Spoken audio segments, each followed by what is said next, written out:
ইমানের পথে অবিচল থেকে আমার মরণ যেন হয়। ইমানের মরণকে আপনারা চান? ইমানের পথে অবিচল থেকে আমার মরণ যেন হয়। তোমারই কাছে মিনতি আমার, তোমারই কাছে মিনতি আমার, মহামহিম দয়াময় ইমানের পথে অবিচল থেকে আমার মরণ যেন হয়। আমার পিছনে মসজিদ ইমাম সাহেবেরা বসে আছেন, তারা আমার সঙ্গে জবাব দিবেন। আজ থেকে 4500 বছর পূর্বে জুরাইস আল্লাহর ওলি খড়কুটার মসজিদ থেকে পরিতৃপ্তি সহকারে নামাজ আদায় করেছেন বন্ধু। বর্তমানের প্রতিষ্ঠিত টাইলসওয়ালা মোজাইক করা 5 তলা 10 তলা 20 তলা মসজিদ থেকে কোরআন আল কারীমের হক কথা বলা ঠিক কিনা? মসজিদ থেকে কোরআনের হক কথা বলা যায় না। ইমাম সাহেবের কণ্ঠস্বর রুদ্ধ করা হয়। কোরআনের হক কথা বললে চাকরিটা ক্যান্সেল করে দেওয়া হয়। আমি বলতে চাই বন্ধু, ইমাম সাহেবের কণ্ঠস্বর চাকরির ভয় দেখায়া, টাকার ভয় দেখায়া, রিমান্ডের ভয় দেখায়া, জেল জুলুমের ভয় দেখায়া, ফাঁসির মঞ্চের ভয় দেখায়া, ফাঁসির দড়ির ভয় দেখায়া কোরআনের মুফাসসিরদের ইমাম সাহেবদের কণ্ঠস্বর রুদ্ধ করে দেওয়া যাবে না, ঠিক কিনা? অতীতে কোরআনের মুফাসসিরেরা জীবন দিয়েছেন। কোরআনের মুফাসসির যিনি 50টি বছর দেশ ও দেশান্তরে কোরআনের কথা বলেছেন, যার হাতে হাত রেখে হিন্দু কালিমা পড়ে মুসলমান হয়েছে, বৌদ্ধ কালিমা পড়ে মুসলমান হয়েছে, জৈন কালিমা পড়ে মুসলমান হয়েছে, অসংখ্য নামাজি হয়েছে, অসংখ্য মদ ছেড়েছে, অসংখ্য সুদ ছেড়ে আল্লাহর ওলিতে পরিণত হয়েছে। এমন একজন বিশ্ববিখ্যাত মুফাসসির কোরআন আল্লামা সাঈদীকে তোমরা মিথ্যা মামলা দিয়া 13 বছর জেলখানায় বন্দী করে রেখেছো। কথা বলেন ঠিক কিনা? আমরা বলতে চাই আল্লামা সাঈদীকে তোমরা পরিকল্পিতভাবে হত্যা করেছো। বাবা, হত্যার বিচার যদি 40 বছর পর হয়, 100 বছর পরে হলো আল্লামা সাঈদী হত্যার বিচার বাংলার মাটিতে হবেই হবে, হবেই হবে। কথা বলেন ঠিক কিনা মুসলমান? চ্যানেলটি সাবস্ক্রাইব করে আমাদের সঙ্গেই থাকুন। বিসমিল্লাহির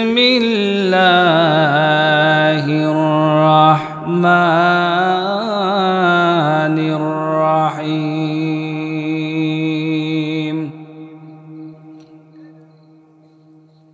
আল্লাযীনা ইউমিনুনা বিল গায়বি ওয়া ইউকিমুনাস সালাতা ওয়া মিম্মা রাযাকনাহুম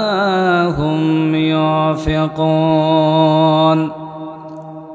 والذين يؤمنون بما أنزل إليك وما أنزل من قبلك وبالآخرة هم يوقنون।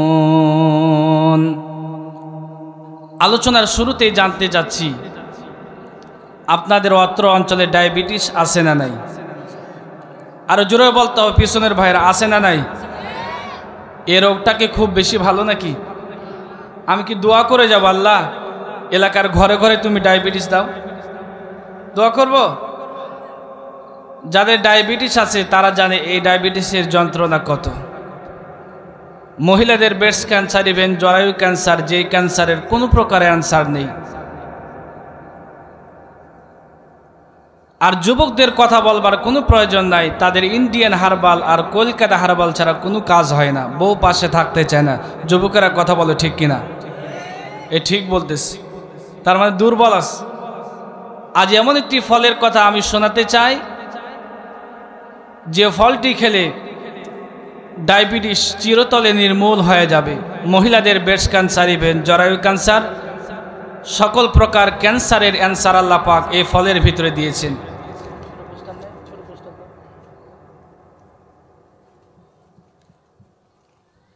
আমাদের বয়স যখন 40, 50, 60 হয়ে যায়, এমনিতেই জোড়ায় জোড়ায় ব্যথা শুরু হয়ে যায়। নবী করিম সাল্লাল্লাহু আলাইহি সাল্লাম বলছেন, এ ফলটি যদি নিয়মিত খেতে পারেন তাহলে জোড়ায় জোড়ায় ব্যথা থাকবে না। সকল প্রকার রোগের অ্যান্সার আল্লাহ পাক এই ফলের ভিতরে দিয়েছেন।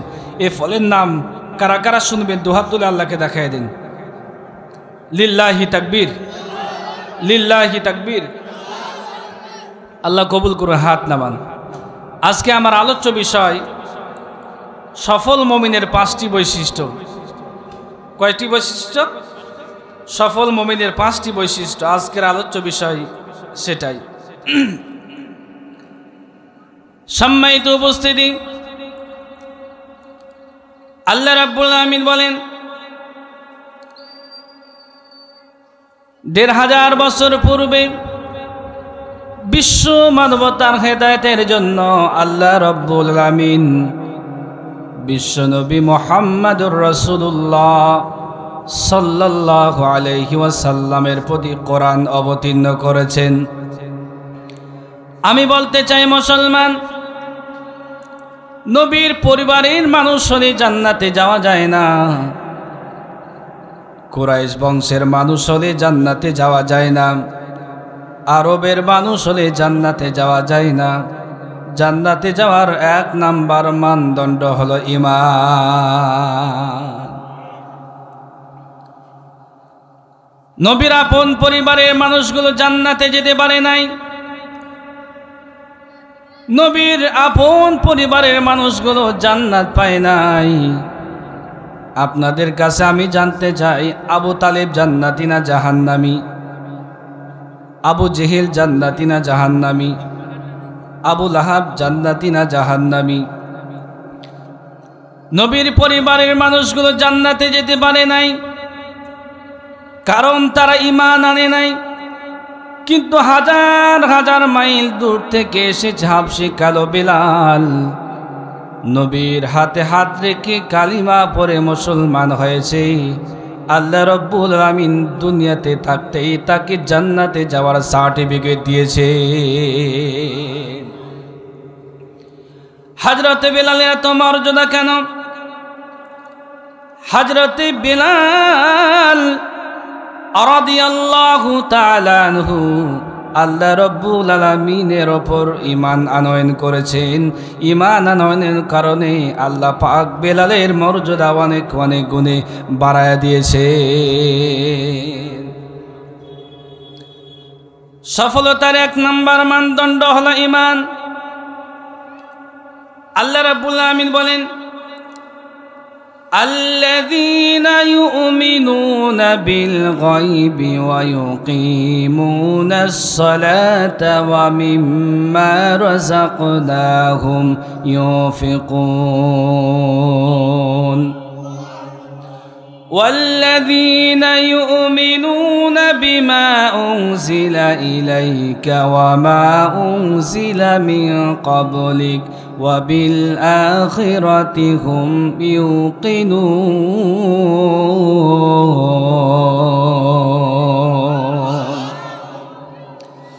আল্লাহ রাব্বুল আমিন সূরাতুল বাকারার ভিতরে কি চমৎকার ভাবে বর্ণনা করেছেন। আল্লাহ পাক বলেন,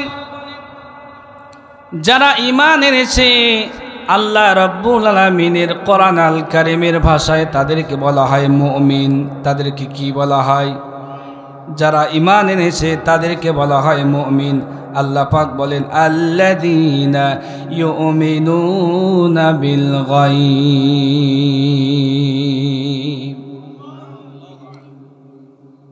1 নম্বরে যারা ঈমানদার, তারা অদৃশ্যের উপর বিশ্বাস স্থাপন করবে। জান্নাত দেখি না, এরপরও বিশ্বাস স্থাপন করেছি। জাহান্নাম দেখি না, এরপরও বিশ্বাস স্থাপন করেছি। আল্লাহকে আমরা দেখি নাই, এরপরও আমরা বিশ্বাস স্থাপন করেছি। হাসর নাসর দেখি নাই, এরপরও বিশ্বাস করেছি। কিয়ামত আমরা দেখি নাই, আপনারা কি দেখছেন নাকি? জোরে বলেন। কিয়ামত আমরা দেখি নাই, এরপরও আমরা বিশ্বাস স্থাপন করেছি ফেরেশতাকেও আমরা দেখি নাই, আল্লাহকেও দেখি নাই, এরপরও আমরা বিশ্বাস করেছি কার ওপর? আল্লাহ রাব্বুল আলামিন বলেন 2 নম্বরে ওয়ায়ুকিমুনাস সালাত, যারা নামাজ কায়েমের আন্দোলন করবে।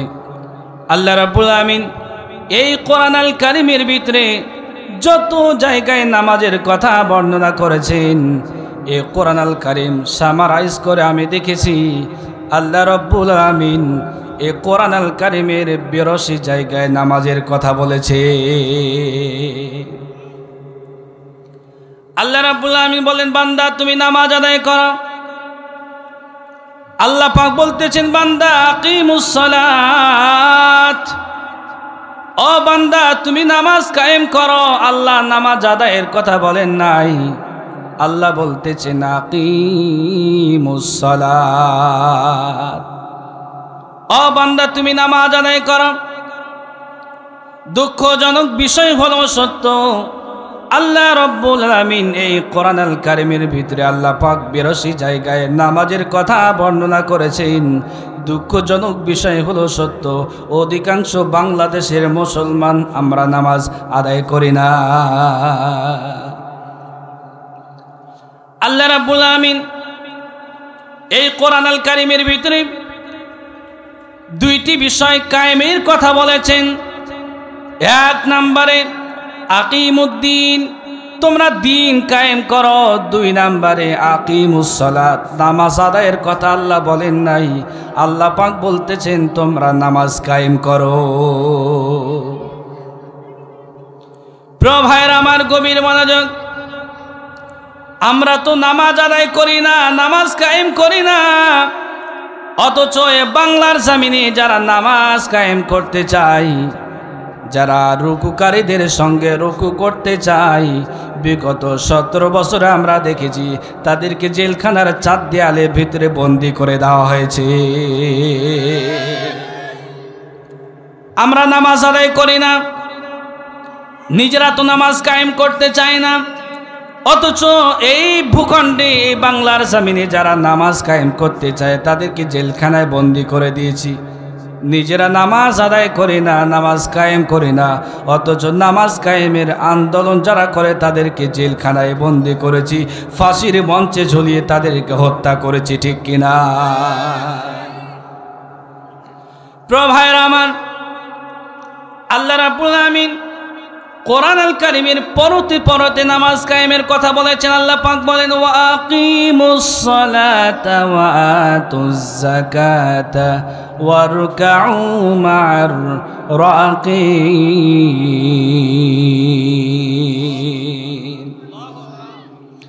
আল্লাহ রাব্বুল আলামিন বলছেন 1 নম্বরে অদৃশ্যের উপর বিশ্বাস স্থাপন করবে, 2 নম্বরে নামাজ কায়েম করবে, 3 নম্বরে ওয়া মিম্মা রাযাকনাহুম ইউনফিকুন, আমি আল্লাহ যে হালাল রিজিক দান করেছি হালাল রিজিক থেকে আমার পথে তোমরা ব্যয় করবে। মুসলমান, আল্লাহ রাব্বুল আলামিন 4 নম্বরে বলছেন, ওয়াল্লাযীনা ইউমিনুনা বিমা উনজিলা ইলাইকা ওয়া মা উনজিলা মিন ক্বাবলিক ওয়া বিল আখিরাতি হুম ইউকিনুন।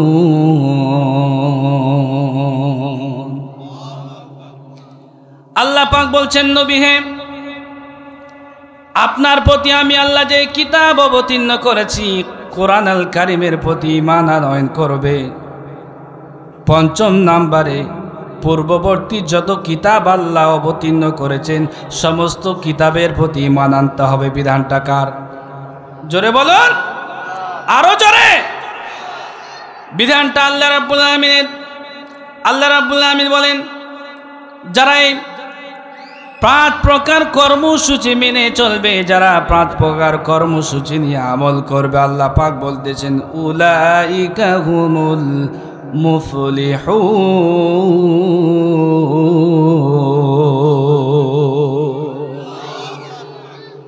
আল্লাহ রাব্বুল আলামিন বলছেন তারাই সফল কাম। সফল কারা? সফলতার অনেক ব্যাখ্যা বিশ্লেষণ রয়েছে। আমি এক কথায় সফলতার ডেফিনেশন দিতে চাই। ইমাম কুরতুবী আলাইহির রহমান সূরাতুল বাকারার ৩ নম্বর আয়াত দিয়ে আরেকটা আয়াতের তাফসীর করেছেন। এর মানে আল কোরআনু তাফদিলু বিতাফদিল। জোরে জোরে বলি সুবহানাল্লাহ। আল্লাহ রাব্বুল আমিন বলেন, ফামান তাকুলাত মাওয়াজিনুহু ফাউলাইকা হুমুল মুফলিহুন ওয়ামান খাফফাত মাওয়াজিনুহু ফাউলাইকা আল্লাযীনা খাসিরু আনফুসাহুম ফি জাহান্নামা খালিদুন।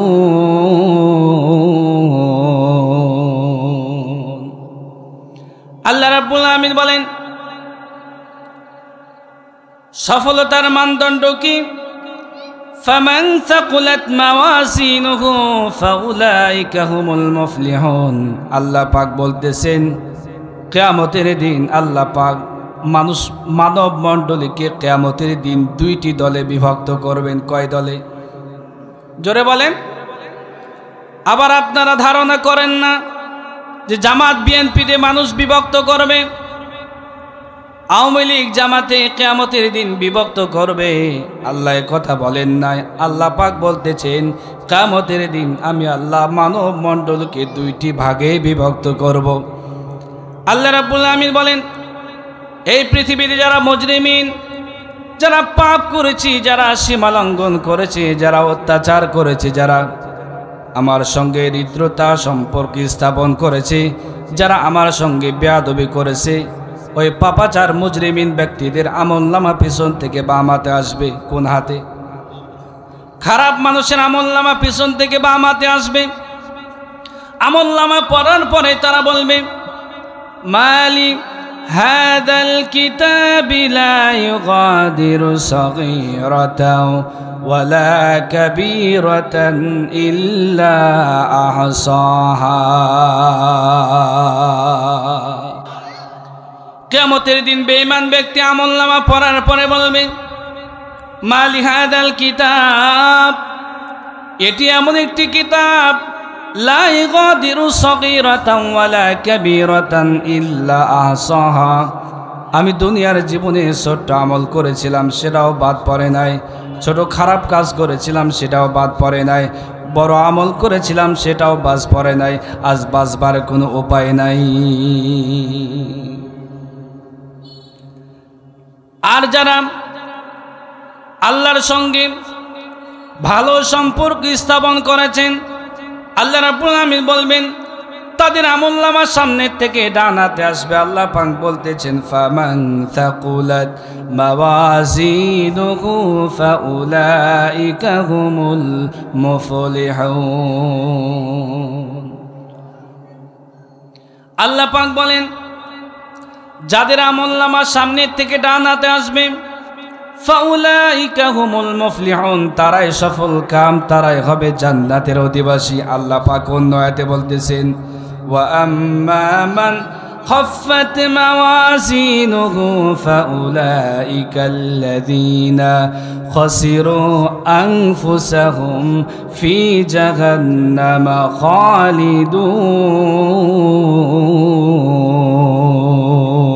খালিদুন। আল্লাহ রাব্বুল আমিন বলেন, আর যাদের আমলনামা পিছন থেকে বাম হাতে আসবে, তারা কিয়ামতের দিন বড় বিপদে পড়ে যাবে, তারা হবে জাহান্নামের অধিবাসী। আল্লাহ পাক বলতেছেন, খালিদিনা ফিহা আবাদা। আল্লাহ পাক বলেন, আল্লাহর কোন মুজরিমিন পাপাচার বান্দা বান্দি যদি একবার জান্নাতের ভিতরে প্রবেশ করে, খালিদিনা ফিহা আবাদা, ওই জাহান্নাম থেকে আর কখনো বের হতে পারবে না। আচ্ছা ভাই নবাবগঞ্জবাসী, দিলের কান দিয়ে আলোচনা শুনুন। দুনিয়ার আগুন যদি হাতে লাগে, হাতটা পড়ে যাবে। দুনিয়ার আগুন যদি চামড়ায় লাগে, চামড়া ঝলসে যাবে। দুনিয়ার আগুন যদি চুলে লাগে, চুলগুলো পুড়ে ভস্ম হয়ে যাবে। কিন্তু জাহান্নামের আগুন আল্লাহ রাব্বুল আমিন মুজরিমিন পাপাচার বান্দা বান্দিকে শাস্তি দেবার জন্য দুনিয়ার আগুনকে আল্লাহ পাক 3000 বছর পর্যন্ত প্রজ্বলিত করে রেখেছেন। জাহান্নামের আগুন যেখানে লাগু সঙ্গে সঙ্গে কলিজা পুড়ে সারকার হয়ে যাবে। আমরা বলি আয় রব আয় মালিক, জাহান্নামের কঠিন আযাব, জাহান্নামের কঠিন পীড়াদায়ক শাস্তি আমরা সহ্য করতে পারবো না। দোয়া করতেছি আল্লাহ, যতজন বান্দা বান্দি উপস্থিত হয়েছে জাহান্নামের কঠিন আযাব তুমি আমাদের জন্য হারাম করে দাও। আল্লাহ রাব্বুল আমিন বলেন, সফল মুমিনের 1 নাম্বার বৈশিষ্ট্য তারা ঈমান আনবে কার ওপর? জোরে বলুন। সফল মুমিনের 1 নাম্বার বৈশিষ্ট্য তারা ঈমান আনবে আল্লাহ রাব্বুল আমিনের ওপর। আল্লাহ রাব্বুল আমিন সূরাতুল বাকারার ভিতরে 3 নাম্বার পয়েন্টটি কি চমৎকার ভাবে আলোচনা করেছেন। ওয়া ইউকিমুনাস সালাত, তারা নামাজ কায়েমের আন্দোলন করবে। প্রিয় ভাইরা আমার, এই পৃথিবীতে 2 শ্রেণীর নামাজি আছে। কয় শ্রেণীর? আর একটু জোরে বলেন ভাইরা, আরো জোরে বলুন। এই দুনিয়াতে 2 শ্রেণীর নামাজি আছে। একদল নামাজি শুধুমাত্র আল্লাহর জন্য নামাজ আদায় করে, আর এক শ্রেণীর নামাজি নির্বাচন আসলে নামাজ পড়ে, নির্বাচন শেষ হয়ে গেলে নামাজও শেষ হয়ে যায়। জোরে বলেন, আসে না নাই? নির্বাচন আসলে মাথায় টুপি আসে, নির্বাচন শেষ হয়ে গেলে টুপিটাও নিচে নেমে যায়। কথা বলেন ঠিক কিনা? নির্বাচন আসলে দাড়িটা লম্বা হয়ে যায়, আবার নির্বাচন শেষ হয়ে গেলে দাড়িটাও ছোট হয়ে যায়। আমি বলতে চাই ওরা হলো চাঁদাবাজি নামাজি। প্রিয় ভাইয়েরা আমার, আল্লাহ রাব্বুল আমিন বলেন, ওই সমস্ত নামাজীদের সম্পর্কে বলছেন, ফাওয়াইলুল লিল মুসাল্লিন আল্লাযীনা হুম আন সালাতিহিম সাহুন আল্লাযীনা হুম ইরাউন ওয়া ইয়ামনাউনাল মাউন। আল্লাহ রাব্বুল আমিন বলেন, ফাওয়াইলুল লিল মুসাল্লিন, ওই সমস্ত নামাজীদের জন্য দুর্ভোগ।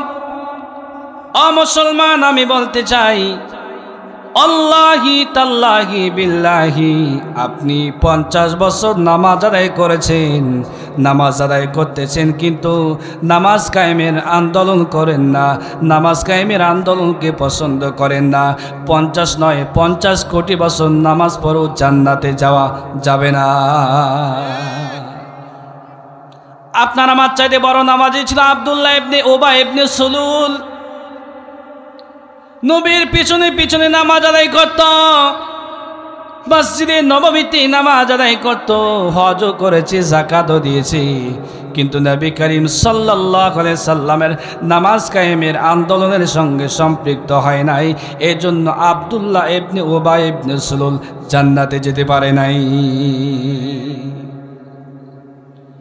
এই পৃথিবীতে 2 শ্রেণীর নামাজি। 1 শ্রেণীর নামাজ যারা আল্লাহকে ভয় করে নামাজ আদায় করে। আমার সামনে যারা তরুণ নওজোয়ান যুবকেরা বসে আছেন, আমরা কাকে ভয় করে নামাজ আদায় করি? আমরা কাকে ভয় করি? যুবকেরা বলতে হবে, আমরা কাকে ভয় করি? আমরা পুলিশ ভয় করি না, আর্মি ভয় করি না, বিটিআর ভয় করি না, রাব ভয় করি না, চিতা কবরা ভয় করি না, এসপি ডিসি ওসি আমলা কামলা চেয়ারম্যান মেম্বার আর চৌকিদারকে আমরা ভয় করি না। আমরা ভয় করি কাকে? আমরা যারা বসে আছি, আমরা আল্লাহকে ভয় করে নামাজ পড়ি। আর এক শ্রেণীর নামাজি আছে যারা লোক দেখানোর জন্য নামাজ আদায় করে, নির্বাচন আসলে নামাজ আদায় করে, আবার নির্বাচন শেষ হয়ে গেলে নামাজও শেষ হয়ে যায়। কথা বলেন ঠিক কিনা? আল্লাহ পাক বলতেছেন, ফাওয়াইলুল লিল মুসাল্লিন। আল্লাহু আকবার। আল্লাহ রাব্বুল আমিন বলছেন, ওই সমস্ত নামাজীদের জন্য দুর্ভোগ যারা লোক দেখানোর জন্য নামাজ আদায় করে, যারা লোক দেখানোর জন্য নামাজ আদায় করে ওরা তো জান্নাতে যেতে পারবে না, জান্নাতের সুঘ্রাণও পাবে না। কারা লোক দেখানোর জন্য নামাজ আদায় করে? আগামীতে নির্বাচন আসতেছে 2026 সাল, কথা বলেন ঠিক কিনা যুবকেরা? তরুণদের প্রথম ভোট ইসলামের পক্ষে হোক। যুবকেরা কথা বলে ঠিক কিনা? তরুণদের প্রথম ভোট কিসের পক্ষে হবে? তরুণদের প্রথম ভোট হবে যুবকদের পক্ষে। কোনো চাঁদাবাজ, কোনো দুর্নীতিবাজ, কোনো চোর, কোনো ডাকাতকে তরুণেরা ভোট দিতে পারে না। ইসলাম যারা মেনে চলবে, আল্লাহর কোরআন যারা সংসদ ভবনে পাঠাতে চাইবে তাদেরকে যুবকেরা জয়যুক্ত করবে। কথা বলেন ঠিক কিনা যুবকেরা? দুই নম্বরের নামাজি যারা ভোট আসলে নামাজ আদায় করে, ভোট শেষ হয়ে গেলে নামাজও শেষ হয়ে যায়। স্যার কথা বলেন ঠিক কিনা? এমন নামাজি আছে না স্যার? নামাজি আছে। নেতা সাহেব এসেছে দুপুর 2টার সময়, ডাক দিয়ে বলে, ভাইরা আমার, বোনেরা আমার, আগে নামাজ পরে জনসভা, ভোট দিলে দিবা, না দিলে না দিবা। সুবহানাল্লাহ বলেন। দুপুর 2টার সময় জোহরের এক নামাজ হয়ে গেল একবার। দুপুর 2টার সময় জোহরের নামাজ হয়ে গেল একবার। আবার 1টার সময় আর এক জনসভায় গিয়েছে, ডাক দিয়ে বলে, ভাইরা আমার, বোনেরা আমার, আগে নামাজ পরে জনসভা, আগে নামাজ পরে ভোট, ভোট দিলে দিবেন, না দিলে না দিবেন, আগে নামাজ। এক নামাজ হয়ে গেল 2বার। দুপুর 2টার সময় ভাইরা আমার, দুপুর 2টার সময় আর এক জায়গায় এসেছে, ডাক দিয়ে বলে, ভাইরা আমার, বোনেরা আমার, আগে নামাজ পরে জনসভা। এক নামাজ হয়ে গেল 3বার। কয়বার? এক জোহরের নামাজ হয়ে গেল 3বার। ওই নেতা সাহেব নামাজের দোহাই দিয়া, টুপি আর জুব্বার দাড়ির দোহাই দিয়া নেতা সাহেব যখন নির্বাচিত হয়ে গেল, নির্বাচিত হওয়ার পরে সংসদ ভবনে যাওয়ার পরে 1 নম্বরে কোরআন আল কারিমের বিরুদ্ধে আইন পাশ করে দিল। ঠিক কিনা? যারা নামাজ কায়েম করতে চায় তাদের বিরুদ্ধে আইন পাশ করে দিল। যারা সমাজ দেশ রাষ্ট্রে আল্লাহর কোরআন দ্বারা পরিচালিত করতে চায় তাদের বিরুদ্ধে আইন জারি করে দিল। প্রখ্যাত আলেমদেরকে জেলখানায় বন্দি করে দিল। কোরআনের মুফাসসিরদেরকে জেলখানায় বন্দি করে দেওয়া হলো, রিমান্ডে নেওয়া হলো। এভাবে জুলুম নির্যাতন শুরু করে দিল। নামাজের দোহাই দিয়ে নেতা সাহেব নির্বাচিত হয়েছে, পাশ হয়েছে। ওই নেতা সাহেব পাশ হওয়ার পরে নেতা সাহেব কোরআনের মুফাসসিরদেরকে জেলখানায় বন্দি করে দিল। আল্লাহ রাব্বুল আমিন কি চমৎকার ভাবে বর্ণনা করেছেন। সফল মুমিনের 1 নম্বর বৈশিষ্ট্য হলো ঈমান। সফল মুমিনের 1 নম্বর বৈশিষ্ট্য কি? আরো জোরে বলুন। আল্লাহ রাব্বুল আমিন বলেন, ওয়াইদা সালাকা ইবাদি আন্নি ফাইন্নী করিব উজিবু দাওয়াতাদ দাঈ ইযা দাআন ফালইস্তাজিবু লি ওয়াল ইউমিনু বি লাআল্লাহুম ইয়ারশুদুন। আল্লাহ রাব্বুল আমিন বলেন, ওয়াইদা সালাকা ইবাদি আন্নি ফাইন্নী করিব। আল্লাহ পাক বলেন, নবী হে, আপনি বলে দিন, যখন আমার বান্দা আমার সম্পর্কে প্রশ্ন করে আপনি বলে দিন, ফাইন্নী করিব, আল্লাহ পাক অতীব নিকটে। সুবহানাল্লাহ বলবেন না? আমার বান্দা আমার সম্পর্কে যখন প্রশ্ন করে আল্লাহ কত দূরে, আপনি বলে দিন আল্লাহ রাব্বুল আমিন অনেক অনেক গুণে কাছে। আল্লাহ রাব্বুল আমিন বলেন, উজিবু দাওয়াতাদ দাঈ ইযা দাআন ফালইস্তাজিবু লি ওয়াল ইউমিনু বি লাআল্লাহুম ইয়ারশুদুন। আর আমার বান্দাকে আমি আল্লাহ যখন ডাক দেই, আমার বান্দাকে যখন আমি বলি বান্দা তুমি ঈমান আনয়ন করো, তুমি সত্যের পক্ষে আসো, সত্যের পক্ষে থাকো, আমার বান্দা আমার প্রতি ঈমান আনয়ন করে সত্যের সাক্ষীদাতা হয়ে যায়। হযরত ওমর রাদিয়াল্লাহু তাআলা আনহু ইসলাম কবুল করার পূর্বে হযরত ওমর নবী করিম সাল্লাল্লাহু আলাইহি ওয়াসাল্লামকে হত্যা করবার জন্য এসেছেন। এই ঘটনা তো আপনারা সবাই শুনেছেন। প্রিয় ভাইয়েরা আমার, ইমাম কুরতুবী আলাইহির রাহমা এই আয়াতের তাফসিরে কি চমৎকার ভাবে ব্যাখ্যা দিয়েছেন। হযরতে উমর ফারুক রাদিয়াল্লাহু তাআলা আনহু ইসলাম কবুল করার পূর্বে আল্লাহর হাবিব সাল্লাল্লাহু আলাইহি ওয়াসাল্লামকে হত্যা করবার জন্য খোলা তরবারে নিয়ে চলে এসেছেন। আল্লাহর নবী ইতিমধ্যে মসজিদে নববীতে নামাজে দাঁড়িয়ে গেছেন।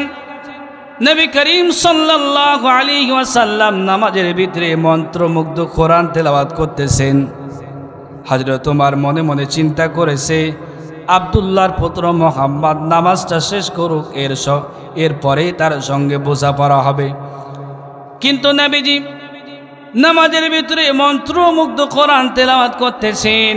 হযরত ওমর পিছন থেকে থমকে দাঁড়ালেন। পেছনে ওমর মনে মনে চিন্তা করেছে আব্দুল্লাহর পুত্র মুহাম্মদ মনে হয় ভিতরে ভিতরে কবি হয়ে গেছে। নাউজুবিল্লাহ বলবেন না। আল্লাহ রাব্বুল আমিন সঙ্গে সঙ্গে কোরআনুল কারীমের আয়াত নাযিল করে দিলেন। নবী করিম সাল্লাল্লাহু আলাইহি ওয়াসাল্লাম সঙ্গে সঙ্গে নামাজের ভিতরে জবাব দিয়ে দিলেন, ওয়ামা হুয়া বিকাউলি শাইর কলিলাম মা তুমিনুন।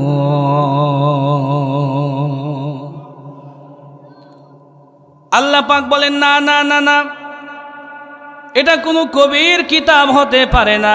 অল্প সংখ্যক মানুষ এই কিতাবের প্রতি ঈমান আনয়ন করে। হযরত ওমর বলতেছে আমি মনে মনে চিন্তা করেছি আব্দুল্লাহর পুত্র মুহাম্মদ আমার মনের কথা যেহেতু বুঝতে পেরে গেছে, আব্দুল্লাহর পুত্র মুহাম্মদ ভিতরে ভিতরে গণক হয়ে গেছে। নাউজুবিল্লাহ। নবী করিম সাল্লাল্লাহু আলাইহি সাল্লাম সঙ্গে সঙ্গে নামাজের ভিতরে জবাব দিয়ে দিলেন, ওয়ালা বিকাউলি কাহিনিন কলিলাম মা তাযাক্কারুন। ঈমানের পথে অবিচল থেকে আমার মরণ যেন হয়। ঈমানের মরণকে আপনারা চান? ঈমানের পথে অবিচল থেকে আমার মরণ যেন হয়। তোমারই কাছে মিনতি আমার, তোমারই কাছে মিনতি আমার, মহামহিম দয়াময়। ঈমানের পথে অবিচল থেকে আমার মরণ যেন হয়। হযরত ওমর মনে মনে চিন্তা করেছে আব্দুল্লাহর পুত্র মুহাম্মদ ভিতরে ভিতরে গণক হয়ে গেছে। নবী করিম সাল্লাল্লাহু আলাইহি ওয়াসাল্লাম সঙ্গে সঙ্গে নামাজের ভিতরে জবাব দিয়ে দিলেন, ওয়ালা বিকাউলি কাহিনিন কলিলাম মা তাযাক্কারুন।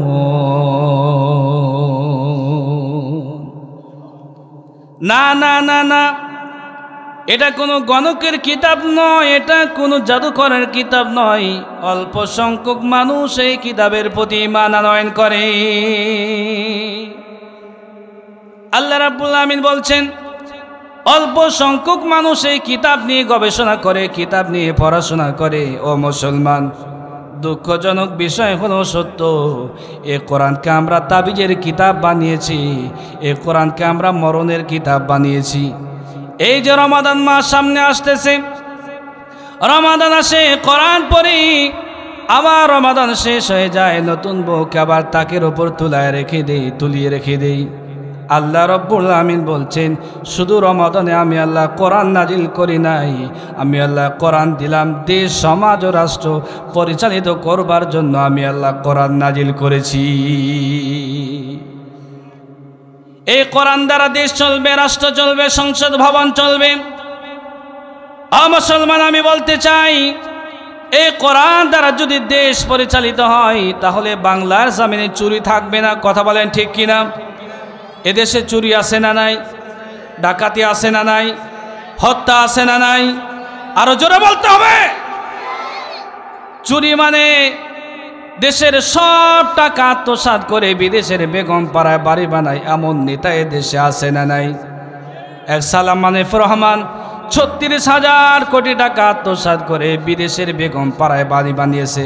আমি বলতে চাই একজন কর্মচারী যদি 400 কোটি টাকার মালিক হয় তাহলে বাড়িওয়ালা কত টাকার মালিক? ঠিক কিনা? আল্লাহ রাব্বুল আমিন বলছেন والسارق والسارقة فاقطعوا أيديهما جزاء بما كسبا نكالا من الله الله أكبر। আল্লাহ রাব্বুল আমিন বলেন চোর চুরি করলে হাত কেটে দাও। ওয়াসারিকু ওয়াসারিকাতু ফাকতাউ আইদিয়াহুমা, যদি পুরুষ চুরি করে তারও হাত কেটে দাও, আর যদি কোনো মেয়ে চুরি করে, কন্যা চুরি করে তারও হাত কেটে দাও। বিধানকার। আজ থেকে 1,500 বছর পূর্বে কুরাইশ বংশ সম্ভ্রান্ত বংশের একজন মহিলা, তার নাম ফাতিমা, তিনি চুরি করেছে। নবীর মেয়ের নামে নাম, তারও নাম ফাতিমা। হযরতে উসামা বিন যায়েদ রাদিয়াল্লাহু তাআলা আনহু বিশ্বনবীর দরবারে চলে গেলেন। ডাক দিয়ে বলি, ইয়া রাসূলুল্লাহ, ইয়া হাবিবাল্লাহ, বিচারটাকে হালকা করা যায় না?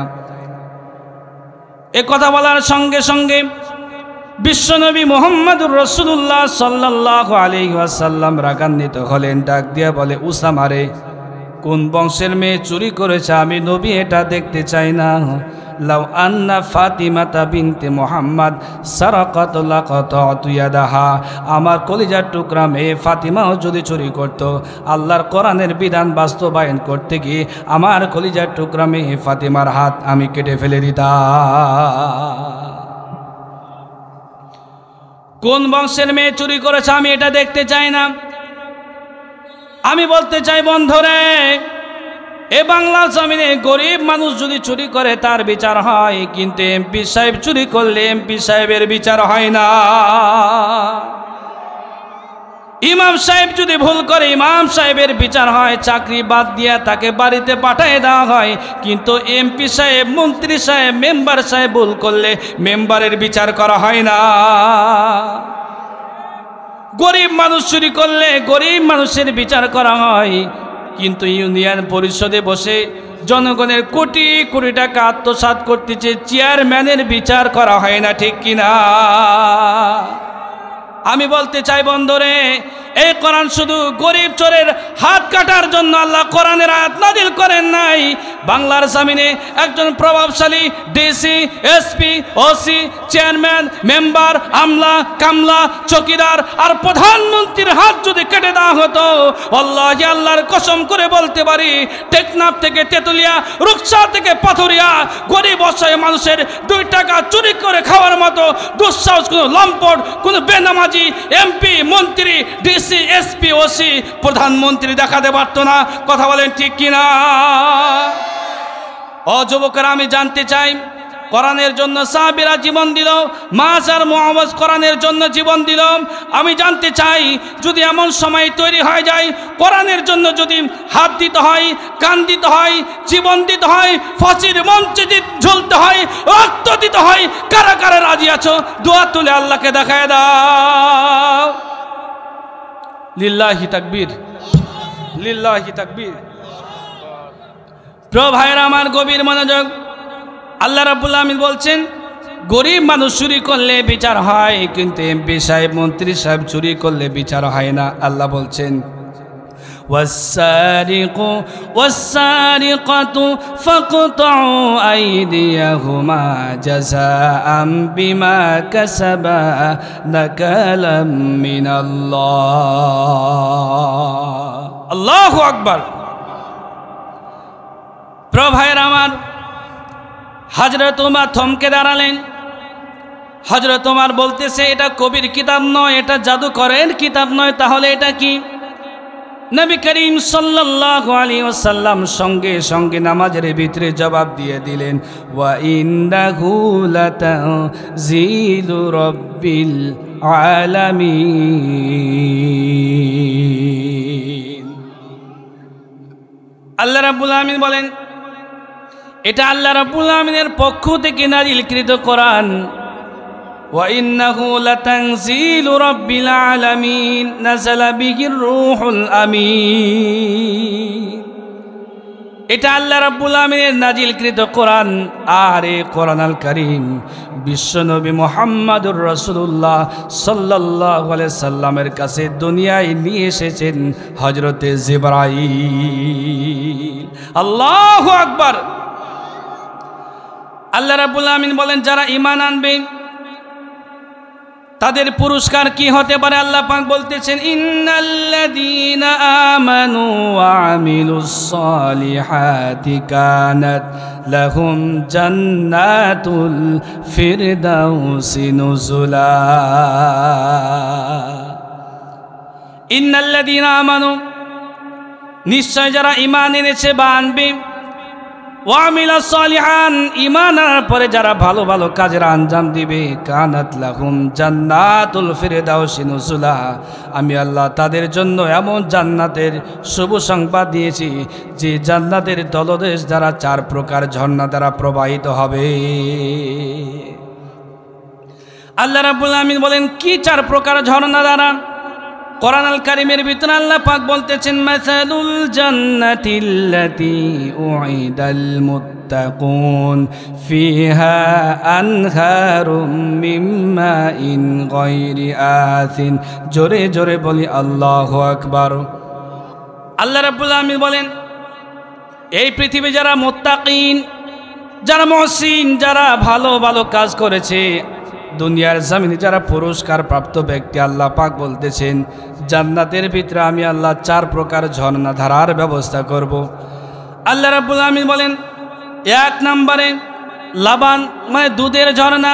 আল্লাহ রাব্বুল আলামিন বলেন, ফিহা আনহারুম মিন লাবানিল লাম ইয়াতাগায়্যার তা'মু। 1 নম্বরে দুধের ঝর্ণা। দুনিয়ার দুধ ফ্রিজে রাখার পরও 2-1 মাস 3 মাস রাখার পরে ফ্রিজের দুধটাও নষ্ট হয়ে যায়, ঠিক কিনা? জান্নাতের ভিতরে এমন দুধের ব্যবস্থা করেছেন, স্বচ্ছ দুধের ব্যবস্থা করেছেন।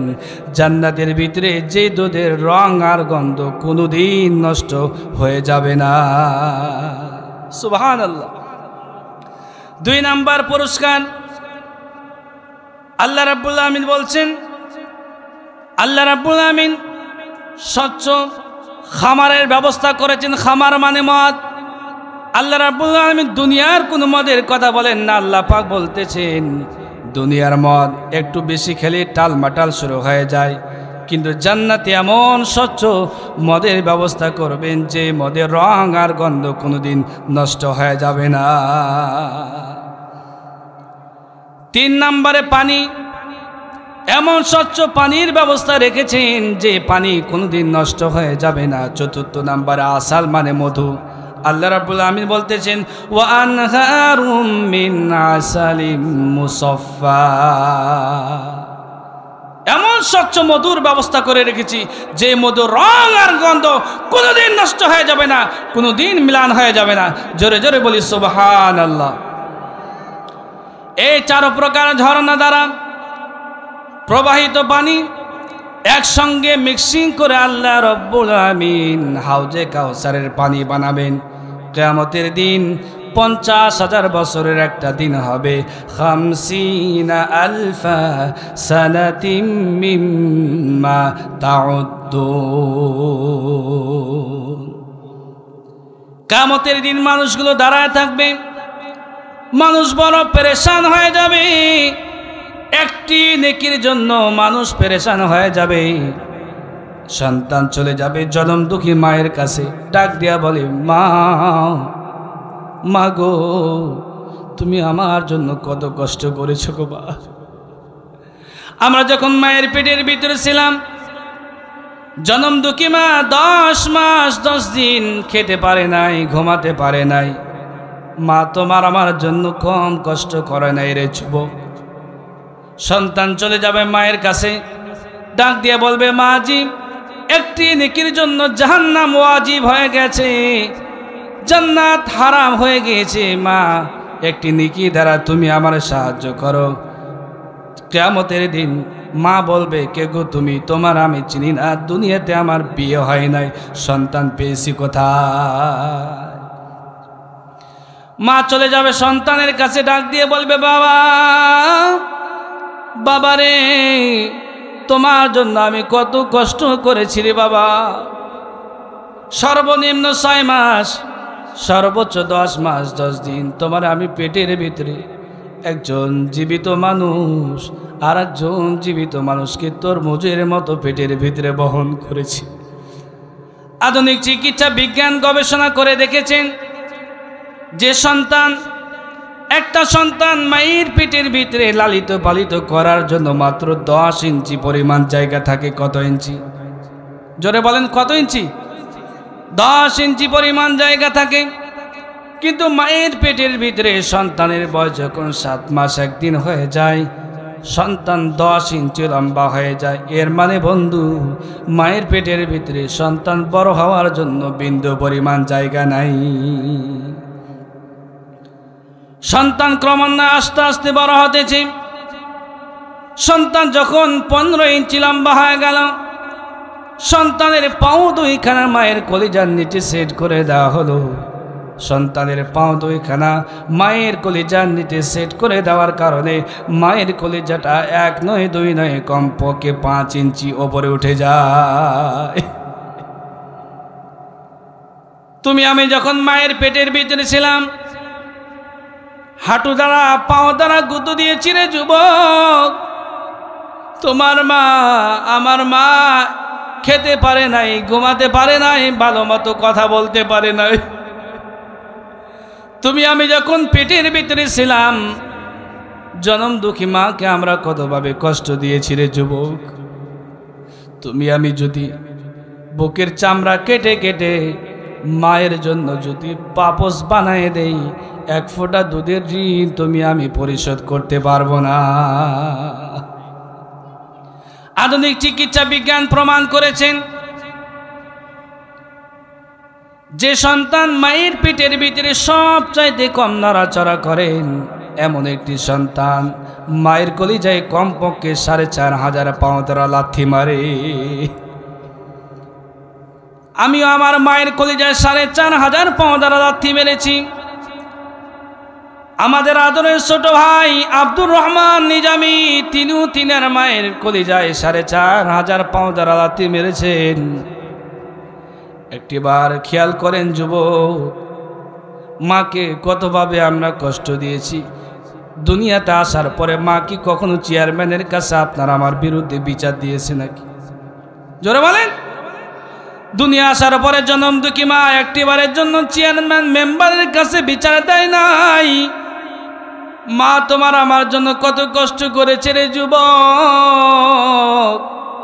তোমার মা, তোমার বাবা তোমার জন্য যদি কষ্ট না করত, আমার বাবা আমার জন্য যদি কষ্ট না করত, তাহলে আমি উমর ফারুক সিদ্দিকী হতে পারতাম না।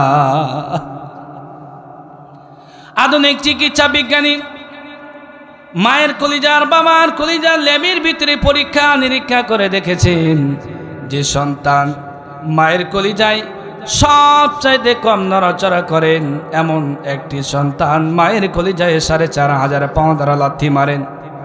বাবার কলিজার মায়ের কলিজা পরীক্ষা নিরীক্ষা করে দেখেছেন 4500 লাথির একটি লাথিও যদি কোনো সন্তান বাবার কলিজায় মারত, বাবা সঙ্গে সঙ্গে জায়গায় মারা যেত। জনম দুঃখী মা ডেলিভারির কষ্ট সহ্য করেছেন, 2 থেকে 2.5 বছর পর্যন্ত তাজা দুগ্ধ পান করে তোমার আমার জীবন বাঁচিয়েছেন যুবক। আমি যখন ছোট্ট ছিলাম মায়ের ডান দিকে প্রসাব করে দিয়েছি, জনম দুঃখী মা বাম দিকে নিয়েছেন, আবার বাম দিকে প্রসাব করে দিয়েছি, আবার জনম দুঃখী মা ডান দিকে নিয়েছেন। ডান বাম এভাবে করতে করতে গ্যাটার সাথে যা ছিল সব শেষ হয়ে গেছে। জনম দুঃখী মা সন্তানকে বুকের ওপর রেখে রাতের পর রাত অতিবাহিত করেছে। ঠিক কিনা যুবক ভাইরা? প্রিয় ভাইরা আমার, জনম দুঃখী মায়ের ভালো দোয়াটাও কবুল হয়ে যায়, মায়ের বদদোয়াটাও কবুল হয়ে যায়। কেন কবুল হয়? আল্লাহ রাব্বুল আমিন বলেন, ওয়াসাইনাল ইনসানা বিওয়ালিদাইহি ইহসানা হামালাতুহু উম্মুহু কুরহান ওয়া ওয়াদাআতুহু কুরহা। আল্লাহু আকবার। আল্লাহ রাব্বুল আমিন বলেন, ওয়াসাইনাল ইনসান, আমি আল্লাহ তাবুত পৃথিবীর সমস্ত মানব মণ্ডলীর প্রতি ওসিয়ত করেছি, নসিহত করেছি, তারা যেন তাদের পিতা মাতার সঙ্গে ভালো ব্যবহার করে, সৌজন্যমূলক আচরণ করে। ধমকের সুরে মা বাবার সঙ্গে কথা বলা যাবে না। ধমকের সুরে ধমক দিয়া চোখ রাঙা মায়ের সঙ্গে কথা বলা যাবে না, আল্লাহর জান্নাত হারাম হয়ে যাবে। কথা বলেন ঠিক কিনা? মায়ের দোয়াটাও কবুল হয়ে যায়, বদদোয়াটাও কবুল হয়ে যায়। আজ থেকে 4,500 বছর পূর্বে বানি ইসরায়েল বংশের একজন আবেদ, তিনি রাতের বেলায় তাহাজ্জুদ নামাজ আদায় করতেন, আর দিনের বেলায় দ্বীন ও হিকমাতের তালিম দিতেন, শিক্ষা দিতেন, কোরআনের শিক্ষা দিতেন। তিনি নামাজে দাঁড়িয়েছেন, এমন সময় জনম দুঃখী মা ডাক দিয়েছেন, জুরাইস। আল্লাহু আকবার বলি। জুরাইস বড় টেনশন আর চিন্তায় পড়ে গেলেন। মা ডাক দিয়েছেন, নামাজ পড়াটাও জরুরি, আবার মায়ের ডাকে সারা দেওয়াটাও জরুরি। ইতিমধ্যে মা আবারও ডাক দিয়েছেন, জুরাইস। জুরাইস কনফিউজড, নামাজ চালিয়ে যাব না মায়ের ডাকে সাড়া দেব। ইতিমধ্যে জনম দুঃখী মা আবারও ডাক দিয়েছেন, জুরাইস। সন্তান মায়ের ডাকে সাড়া দেয় নাই, সঙ্গে সঙ্গে 2 হাত তুলে দোয়া করলেন, আয় রব, আয় মালিক, আমি আমার সন্তান জুরাইস রে 3বার ডাক দিয়েছি, আমার সন্তান জুরাইস আমার ডাকে সাড়া দেয় নাই। তোমার কাছে দোয়া করি, আমার সন্তান জুরাইস বেশ্যাপতিদের মুখ না দেখা পর্যন্ত জুরাইসের মরণ নিও না। মায়ের দোয়াটা কবুল হয়ে গেছে। কার কাছে দোয়া করেছে? জোরে বলুন। জনম দুঃখী মা আল্লাহ রাব্বুল আমিনের কাছে দোয়া করেছেন। আল্লাহ রাব্বুল আমিন সঙ্গে সঙ্গে দোয়াটা কবুল করে নিয়েছেন। একজন বেশ্যাপতিতা মহিলা দুধের বাচ্চা নিয়ে জুরাইজের খানকার সামনে হাজির হয়ে গেল। উপস্থিত জনগণ প্রশ্ন করলেন, মহিলা তুমি কোত্থেকে এসেছো, বাচ্চা কার? ওই মহিলা ডাক দিয়ে বলেন, আমি অমুক জায়গা থেকে এসেছি, বাচ্চা জুরাইজের। উপস্থিত জনগণ বড় টেনশন আর চিন্তায় পড়ে গেল। ডাক দিয়ে বলতেছে, আমরা মনে করতাম জুরাইজ আল্লাহর ওলি, রাতের বেলায় তাহাজ্জুদ নামাজ আদায় করেন আর দিনের বেলায় তাওহীদ ও ঈমানের শিক্ষা দেন। ভিতরে ভিতরে এত বড় আকাম করেছে, এটা মেনে নেওয়া যায় না। রাগ সহ্য করতে না পেরে জুরাইজের ইবাদতখানা খানকাটা ভেঙে চুরে চুরমার করে দিল। সঙ্গে সঙ্গে মায়ের কানে খবর পৌঁছে গেল। ডাক দিয়ে মা 2 হাত তুলে আল্লাহর কাছে দোয়া করতেছে, আয় রব, আয় মালিক, আমার একটা বদদোয়ার কারণে আমার সন্তান বড় বিপদে পড়ে গেছে। আয় আল্লাহ, আমি দোয়া করতেছি, আমার সন্তান জুরাইসরে তুমি বাঁচায় দাও। সুবহানাল্লাহ। মায়ের বদদোয়াটাও কবুল হয়ে গেল, ভালো দোয়াটাও কবুল হয়ে গেল। উপস্থিত জনগণ জুরাইসরে মারবে। আল্লাহর ওলি জুরাইস ডাক দিয়ে বলে, শুনে নাও, শুনে নাও, আমি তোমাদের সঙ্গে কোনো কথা বলতে চাই না, আজ দুধের বাচ্চায় তোমাদের সঙ্গে কথা বলবে। উপস্থিত জনগণ দুধের বাচ্চাকে ডাক দিয়ে বলে, বাবা, এই বাচ্চা বলো তোমার নাম কি, তোমার বাবা কে? আল্লাহ রব্বুল আলামিন সঙ্গে সঙ্গে দুধের বাচ্চার মুখে জবান জারি করে দিলেন। দুধের বাচ্চা ডাক দিয়ে বলে, শুনে নাও, শুনে নাও, আমার বাবা আল্লাহর ওলি জুরাইস নয়, আমার বাবা অমুক এলাকার রাখা। আল্লাহু আকবার। উপস্থিত জনগণের ভুল ভেঙে গেল। ডাক দিয়ে বলে, জুরাইস,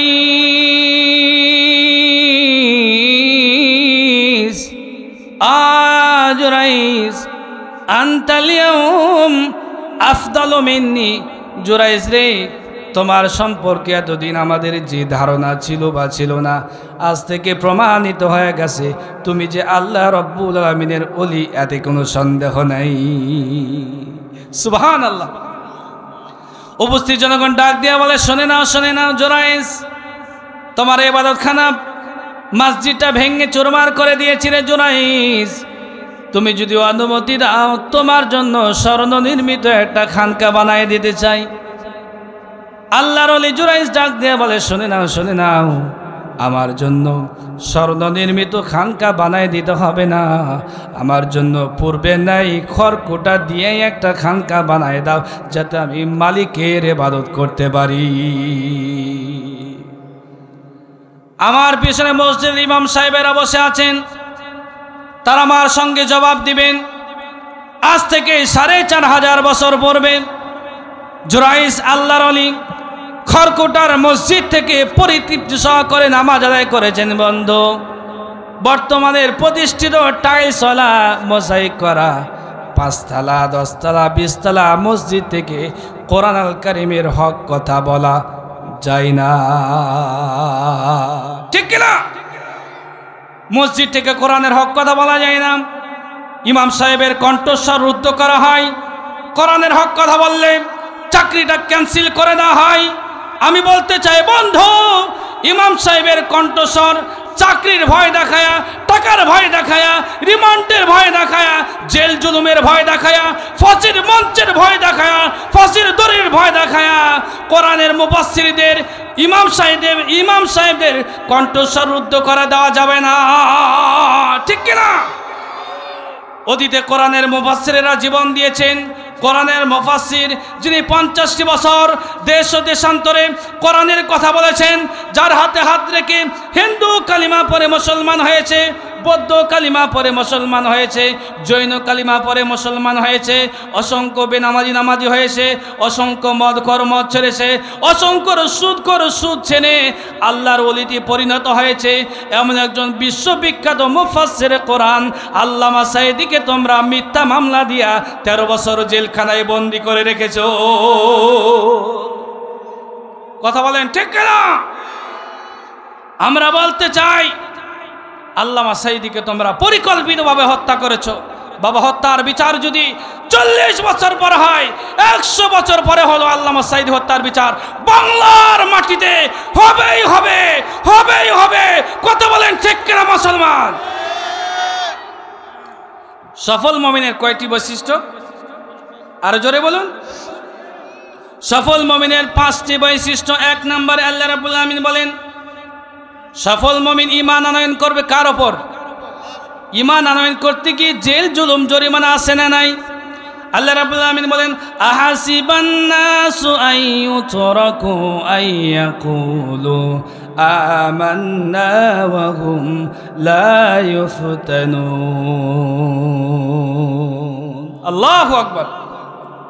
আল্লাহ রাব্বুল আলামিন বলেন, আহাসিবান নাস, মানুষ কি ধারণা করেছি, আইয়াকুলু, তারাই কথা বলবে, আমান্না, ঈমান এনেছি, ছেড়ে দেব না, ঈমান এনেছো, ছেড়ে দেওয়া হবে না, ঈমান এনেছো, অবশ্যই ঈমানের জন্য পরীক্ষা দিতে হবে, জেলখানায় যেতে হবে, ফাঁসির মঞ্চে ঝুলতে হবে, কারাবরণ করতে হবে। আমি আল্লাহ পরীক্ষা নিব, পরীক্ষা নিয়ে তোমাকে আমি আল্লাহ জান্নাতের শুভ সংবাদ দিয়া দিব। নবীরা কি পরীক্ষা দেন নাই? জোরে বলেন। নবীরা পরীক্ষা দিয়েছেন, সাহাবীরা পরীক্ষা দিয়েছেন, তাবিঈনরা পরীক্ষা দিয়েছেন, তাবিঈন পরীক্ষা দিয়েছেন, হযরতে মূসা আলাইহিস সালাম তিনিও ঈমানের পরীক্ষা দিয়েছেন। কথা বলেন ঠিক কিনা? আল্লাহ রাব্বুল আলামিন বলেন, ইযহাব ইলা ফিরআউনা ইন্নাহু তাগা। আল্লাহু আকবার বলি। আল্লাহ রাব্বুল আলামিন বলেন, ও মূসা তুমি চলে যাও ফিরআউনের রাজদরবারে কালিমার দাওয়াত নিয়ে। হযরতে মূসা কালিমুল্লাহ ডাক দিয়ে বলে, আয় রব, আয় মালিক, আমি তো শুদ্ধ ভাষায় কথা বলতে পারি না। একজন প্রধানমন্ত্রী প্রাইম মিনিস্টারের দরবারে কথা বলতে গেলে অবশ্যই শুদ্ধ ভাষায় কথা বলা দরকার। আল্লাহর কাছে দোয়া করলেন, আয় রব, আয় মালিক, তুমি আমার বড় ভাই হারুনকে নবী বানায় দাও। আল্লাহ ডাক দিয়ে বলে, হাবিব মূসা, তুমি আর তোমার বড় ভাই হারুন যাও ফিরআউনের রাজ দরবারে কালিমার দাওয়াত নিয়ে যাও। আল্লাহ রাব্বুল আলামিন সঙ্গে সঙ্গে কোরআন আল কারীমের আয়াত নাজিল করে বড় ভাই হযরতে হারুন আলাইহিস সালামকে নবী বানায় দিলেন। ফিরআউন রাজপ্রাসাদে প্রবেশ করেছে। ডাক দিয়ে বলে, ফিরআউন, এতদিন তুমি তোমার বাপ দাদার দাওয়াত দিয়েছো, আজ থেকে মিশর ভূখণ্ডে কোনো দাওয়াত চলবে না। যে রব তোমার সৃষ্টি করেছেন ওই রবের দাওয়াত দিতে হবে। জোরে জোরে বলি আল্লাহু আকবার। ফিরআউন ডাক দিয়ে বলে, মূসা রে, তুমি কি আমার বাড়িতে খেয়ে পরে লালিত পালিত হওয়া নাই? ফিরআউন বুঝতে পেরেছি ব্যাপার ভালো না। যদি সস্তায় মূসা আলাইহিস সালামকে ছেড়ে দেই তাহলে আমার ক্ষমতার চেয়ার ঠেকবে না, আর যদি ক্ষমতার চেয়ারে বসে থাকতে না পারি তাহলে মিশর ভূখণ্ডে থাকা যাবে না। প্রিয় ভাইরা আমার, ক্ষমতার পালা পরিবর্তন হওয়ার পরে ম্যাডাম কি একাই পালিয়েছে না ওর আন্ডা বাচ্চা যা ছিল সবাই পালিয়েছে? আর একটু জোরে বলেন। ম্যাডাম তো একাই পালাই নাই, ওর আন্ডা বাচ্চা যা ছিল সবাই দেশ ছেড়ে পালিয়েছে। কথা বলেন ঠিক কিনা মুসলমান? ফিরআউন আইন জারি করে দিল, সারাশে আক্রমণ করো। আল্লাহ রাব্বুল আলামিন বলেন, হযরতে মূসা আলাইহিস সালাম তার সাথী সঙ্গী বনি ইসরাইলকে নিয়ে সামনে চলে গেলেন। বাহারে কালজম, পালাবার কোনো উপায় নাই, বাঁচবার কোনো পথ নাই। সাথী সঙ্গীরা ডাক দিয়ে বলেন, ইয়া মূসা ইন্না লামুদরাকুন। আল্লাহু আকবার। সাথী সঙ্গীরা ডাক দিয়ে বলে, ইয়া মূসা ইন্না লামুদরাকুন, আমরা তো ধরা খেয়ে গেলাম, পালাবার কোনো উপায় নাই, বাঁচবার কোনো উপায় নাই। আল্লাহ ডাক দিয়া বলে, মূসা রে, ভয় পাওয়ার কোনো কারণ নাই। যে রব তোমারে লোহিত সাগর বাহারে কালজুমের কিনারা পর্যন্ত এনে দিয়েছেন, ওই রব তোমারে কুদরতি নজরে ওপারে পার করে দেবে। আল্লাহ রাব্বুল আলামিন ডাক দিয়া বলে, মূসা তোমার হাতে কি? বলে, ক্বালা হিয়া আসয়, আমার হাতে লাঠি। আল্লাহ ডাক দিয়া বলে, মূসা এই লাঠি দ্বারা সমুদ্রে আঘাত করো। সমুদ্রে আঘাত করতে দেরি হয়েছে। বনি ইসরাইলের 12টি কওমের জন্য আল্লাহ প্রশস্ত 12টা রাস্তা বানাই দিতে দেরি করেন নাই। আল্লাহু আকবার। মূসা তার সাথী সঙ্গীরা পার হয়ে চলে গেল। ফিরআউন পিছন থেকে আসতেছে, মনে করতেছে আমার বাবা তৈরি করা রাস্তা। মূসা যখন পার হতে পেরেছে আমিও পারবো। আল্লাহ পাক বলতেছেন, ইন্নামা আমরুহু ইযা আরাদা শাইআন আইয়াকুলা লাহু কুন ফায়াকুন। আল্লাহু আকবার। আল্লাহ রাব্বুল আলামিন ডাক দিয়ে বলে, পানি রে, যে মূসার জন্য আমার অর্ডারে, যে মূসার জন্য আমার অর্ডারে 2 খণ্ড হয়ে চলে পানি, তোমারে অর্ডার করে দিলাম। আমার পয়গম্বর মূসার জন্য 2 খণ্ড হয়েছ, ফিরআউনের জন্য একত্রিত হয়ে যা। ফিরআউন পানি খায়, একবার নিচে নেমে যায়, আবার পটকা মাছের মতো ভেসে ওঠে। ফিরআউন বুঝতে পেরে গেছে পালাবার কোনো উপায় নাই, বাঁচবার কোনো উপায় নাই। ডাক দিয়া বলতেছে, ক্বালা আমানতু আন্নাহু লা ইলাহা ইল্লাল্লাযী আমানাত বিহি বানু ইসরাঈল।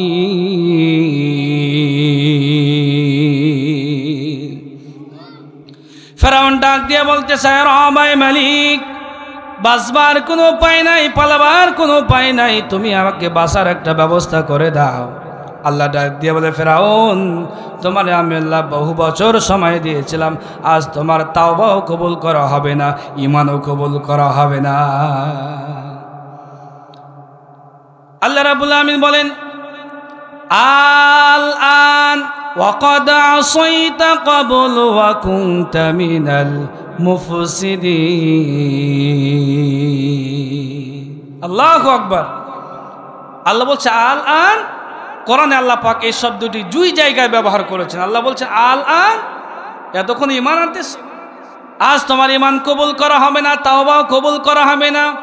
فَالْيَوْمَ نُنَجِّيكَ بِبَدَنِكَ لِتَكُونَ لِمَنْ خَلْفَكَ آيَةً وَإِنَّ كَثِيرًا مِنَ النَّاسِ عَنْ آيَاتِنَا لَغَافِلِينَ।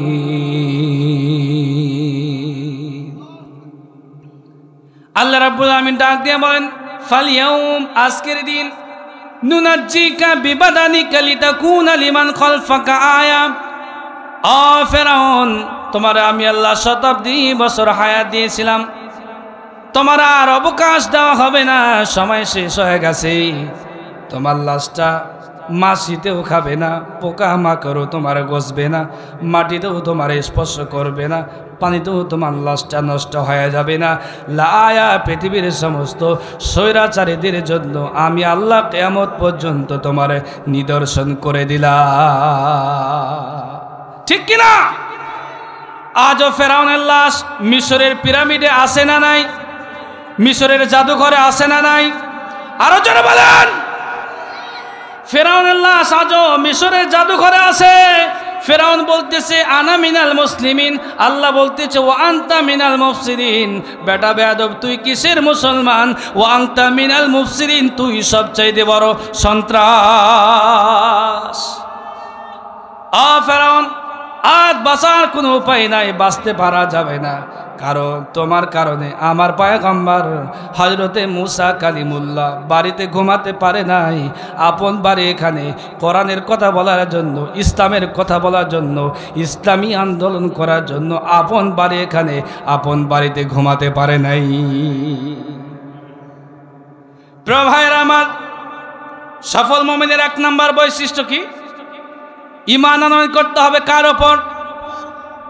সফল মুমিনের দুই নম্বর বৈশিষ্ট্য, সৎ কার্য সম্পাদন করতে হবে। আল্লাহ রাব্বুল আমিন বলেন, আল্লাযীনা ইম্মাক্কান্নাহুম ফিল আরদি আকামুস সালাতা ওয়া আতাউজ যাকাতা ওয়া আমারু বিল মা'রুফি ওয়া নাহাউ আনিল মুনকার ওয়ালিল্লাহি আকিবাতুল উমুর। আল্লাহ পাক বলেন, যাকে আমি আল্লাহ রাষ্ট্রীয় ক্ষমতা প্রদান করব, চার প্রকার কর্মসূচি পালন করবে। কয় প্রকার? এক নম্বরে আকামুস সালাত, নামাজ কায়েমের বিল পাস করবে, বিধানকার। দুই নম্বরে ওয়া আতাউজ যাকাত, যাকাত কায়েম করবে। তিন নম্বরে তা'মুরুনা বিল মা'রুফ, সৎ কাজের আদেশ করবে। চার নম্বরে ওয়া তানহাউনা আনিল মুনকার, অন্যায় যেখানে দেখা দিবে দুই থাপ্পড় দিয়া অন্যায় বন্ধ করে দিবে, বিধানকার। সফল মুমিনের তিন নম্বর বৈশিষ্ট্য, ন্যায় বিচার কায়েম করবে। আল্লাহ রাব্বুল আমিন বলেন, ইন্নাল্লাহা ইয়া'মুরু বিল আদলি ওয়াল ইহসানি ওয়া ইতা'i যিল কুরবা ওয়া ইয়ানহা আনিল ফাহশাই ওয়াল মুনকার ওয়া লাযিকরুল্লাহি আকবার। জোরে জোরে বলি আল্লাহু আকবার। আল্লাহ রাব্বুল আমিন বলেন, ইন্নাল্লাহ, নিশ্চয় আমি আল্লাহ, ইয়া'মুরু বিল আদল, ন্যায় বিচার করার জন্য আদেশ দিয়েছেন কে? আর জোরে বলুন, ইয়া'মুরু বিল আদল, সমাজ, দেশ ও রাষ্ট্রে তোমরা ন্যায় বিচার করবে, ইনসাফ ভিত্তিক বিচার করবে, প্রহসনের বিচার করবে না।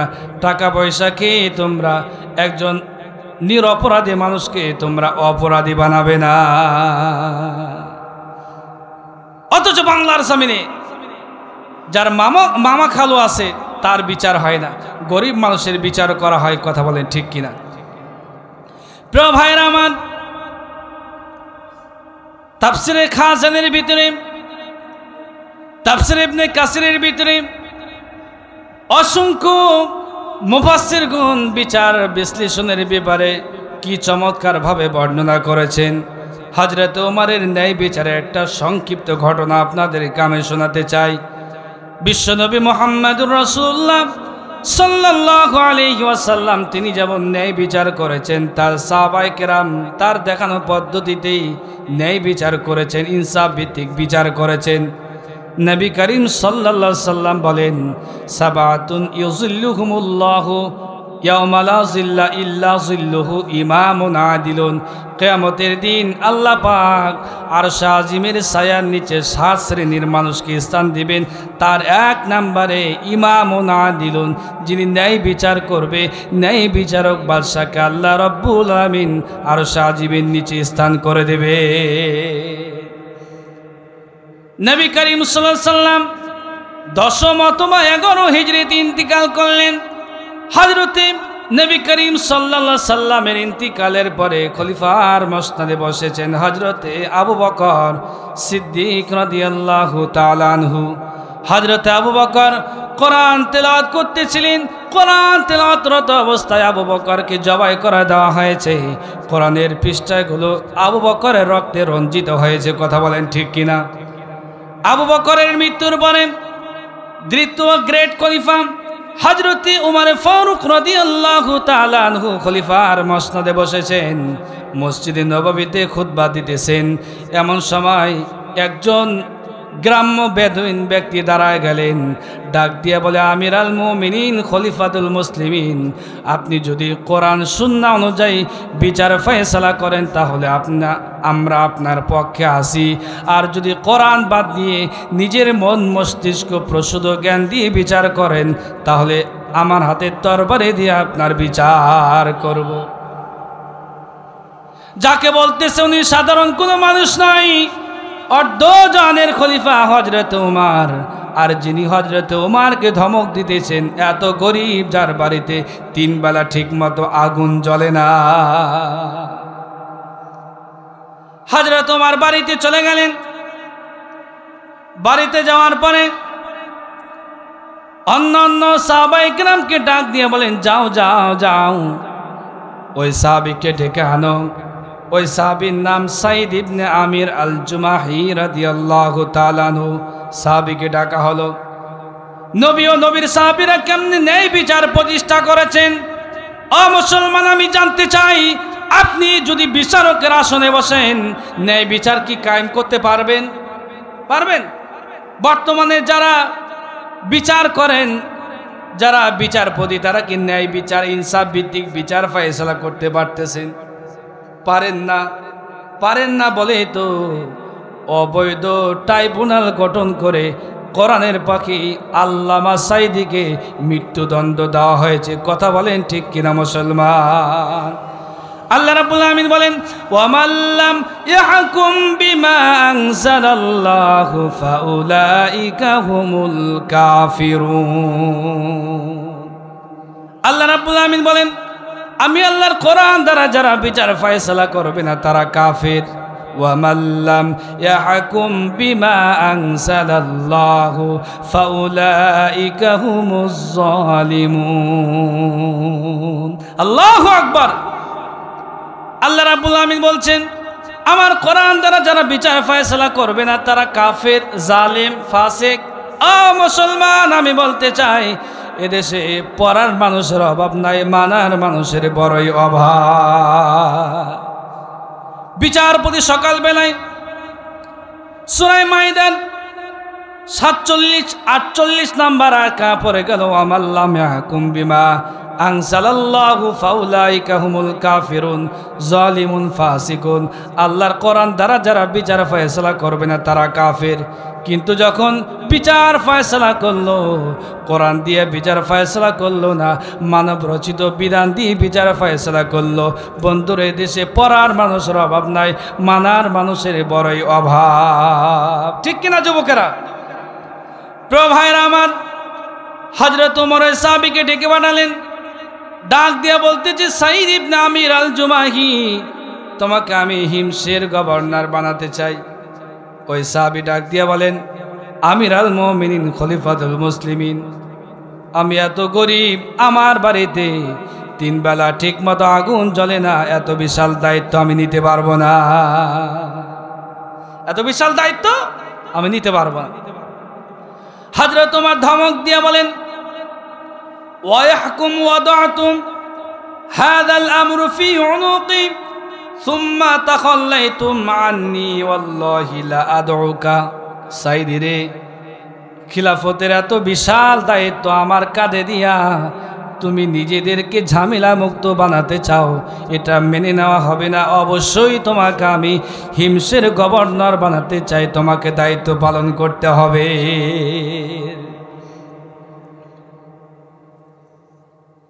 হযরত ওমর ফারুক রাদিয়াল্লাহু তাআলা আনহু হিমসের গভর্নর নিযুক্ত করে দিবেন, একটা ভাতা নির্ধারণ করে দিলেন। আমি জানতে চাই, আমার বাম পাশে চেয়ারম্যান সাহেব বসে আছেন, সাবেক চেয়ারম্যান। স্যার, আপনি যখন ইউনিয়ন পরিষদের চেয়ারম্যানের দায়িত্ব পালন করেছেন, আপনার জন্য একটা নির্ধারিত ভাতা আছে না নাই? অবশ্যই ছিল। কথা বলেন ঠিক কিনা? ইমামের জন্য একটা ভাতা আছে না নাই? মুয়াজ্জিনের জন্য। এখন চেয়ারম্যান মেম্বার যে ভাতা পায়, ওই ভাতা দিয়ে কি 10 তলা বিল্ডিং হবে ভাই? জোরে বলেন। এমপি সাহেবকে সরকার কর্তৃক যে বেতন দেওয়া হয়, এই বেতন দিয়ে কি 100 বিঘা জমির মালিক হতে পারবে ভাই? তাহলে বোঝা গেল বন্ধু, চেয়ারম্যান হওয়ার পরে 10 তলা বিল্ডিং বানিয়েছে, 100 বিঘা জমির মালিক হয়েছে, জনগণের টাকা চুরি করে বড়লোক হয়েছে। হযরত সাইদকে ডাক দিয়ে বলা হলো, সাইদ রে, তোমার জন্য একটা ভাতা নির্ধারণ করে দিতে চাই। হযরতে সাইদ ইবনে আমির ডাক দিয়ে বলে, আমির আল মুমিনিন খলিফাতুল মুসলিমিন, সাধারণ জনগণ হিসাবে রাষ্ট্র থেকে আমার জন্য যে ভাতা নির্ধারণ করা হয়েছে সেটাই আমার জন্য বেশি হয়ে যায়। এই আমির আল মুমিনিন খলিফাতুল মুসলিমিন, এক্সট্রা আমার জন্য ভাতা নির্ধারণ করার কোনো প্রয়োজন নাই। সুবহানাল্লাহ। হযরতে সাইদ ইবনে আমির আল জুমাহি রাদিয়াল্লাহু তাআলা আনহু রাজকীয় সংবর্ধনা দিয়ে তাকে হিমসের গভর্নর বানায় দেওয়া হলো।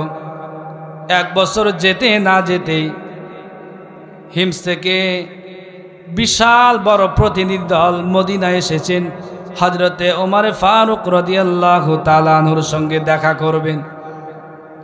গণভবনে দেখা করলেন।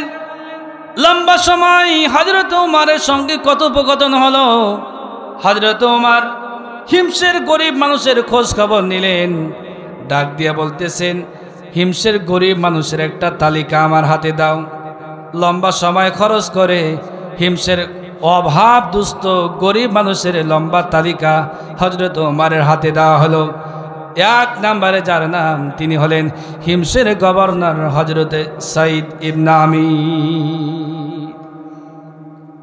হযরত ওমর প্রশ্ন করলেন, এটা কোন সাইদ, কোন আমির? বলে, ইনি আমাদের গভর্নর।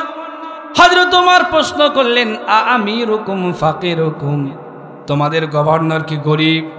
ডাক দিয়া বলতেছেন, আমাদের গভর্নর শুধু গরিব নয়, এত বেশি গরিব, আমাদের গভর্নরের বাড়িতে ঠিক মতো 3 বার আগুন জ্বলে না। সুবহানাল্লাহ।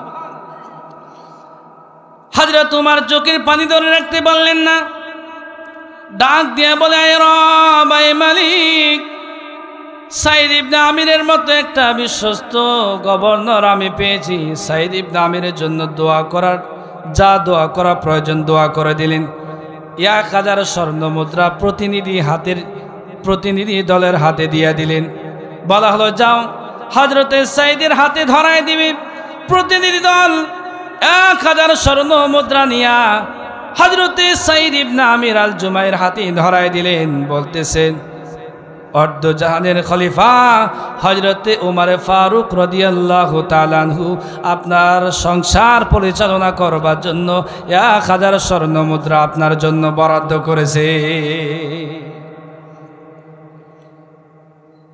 হযরত ওমর ফারুক রাদিয়াল্লাহু তাআলা আনহু এ উপঢৌকন পাঠিয়েছেন সাইদের হাতে যাওয়ার সঙ্গে সঙ্গে সাইদ বলতেছে ইন্না লিল্লাহি ওয়া ইন্না ইলাইহি রাজিউন।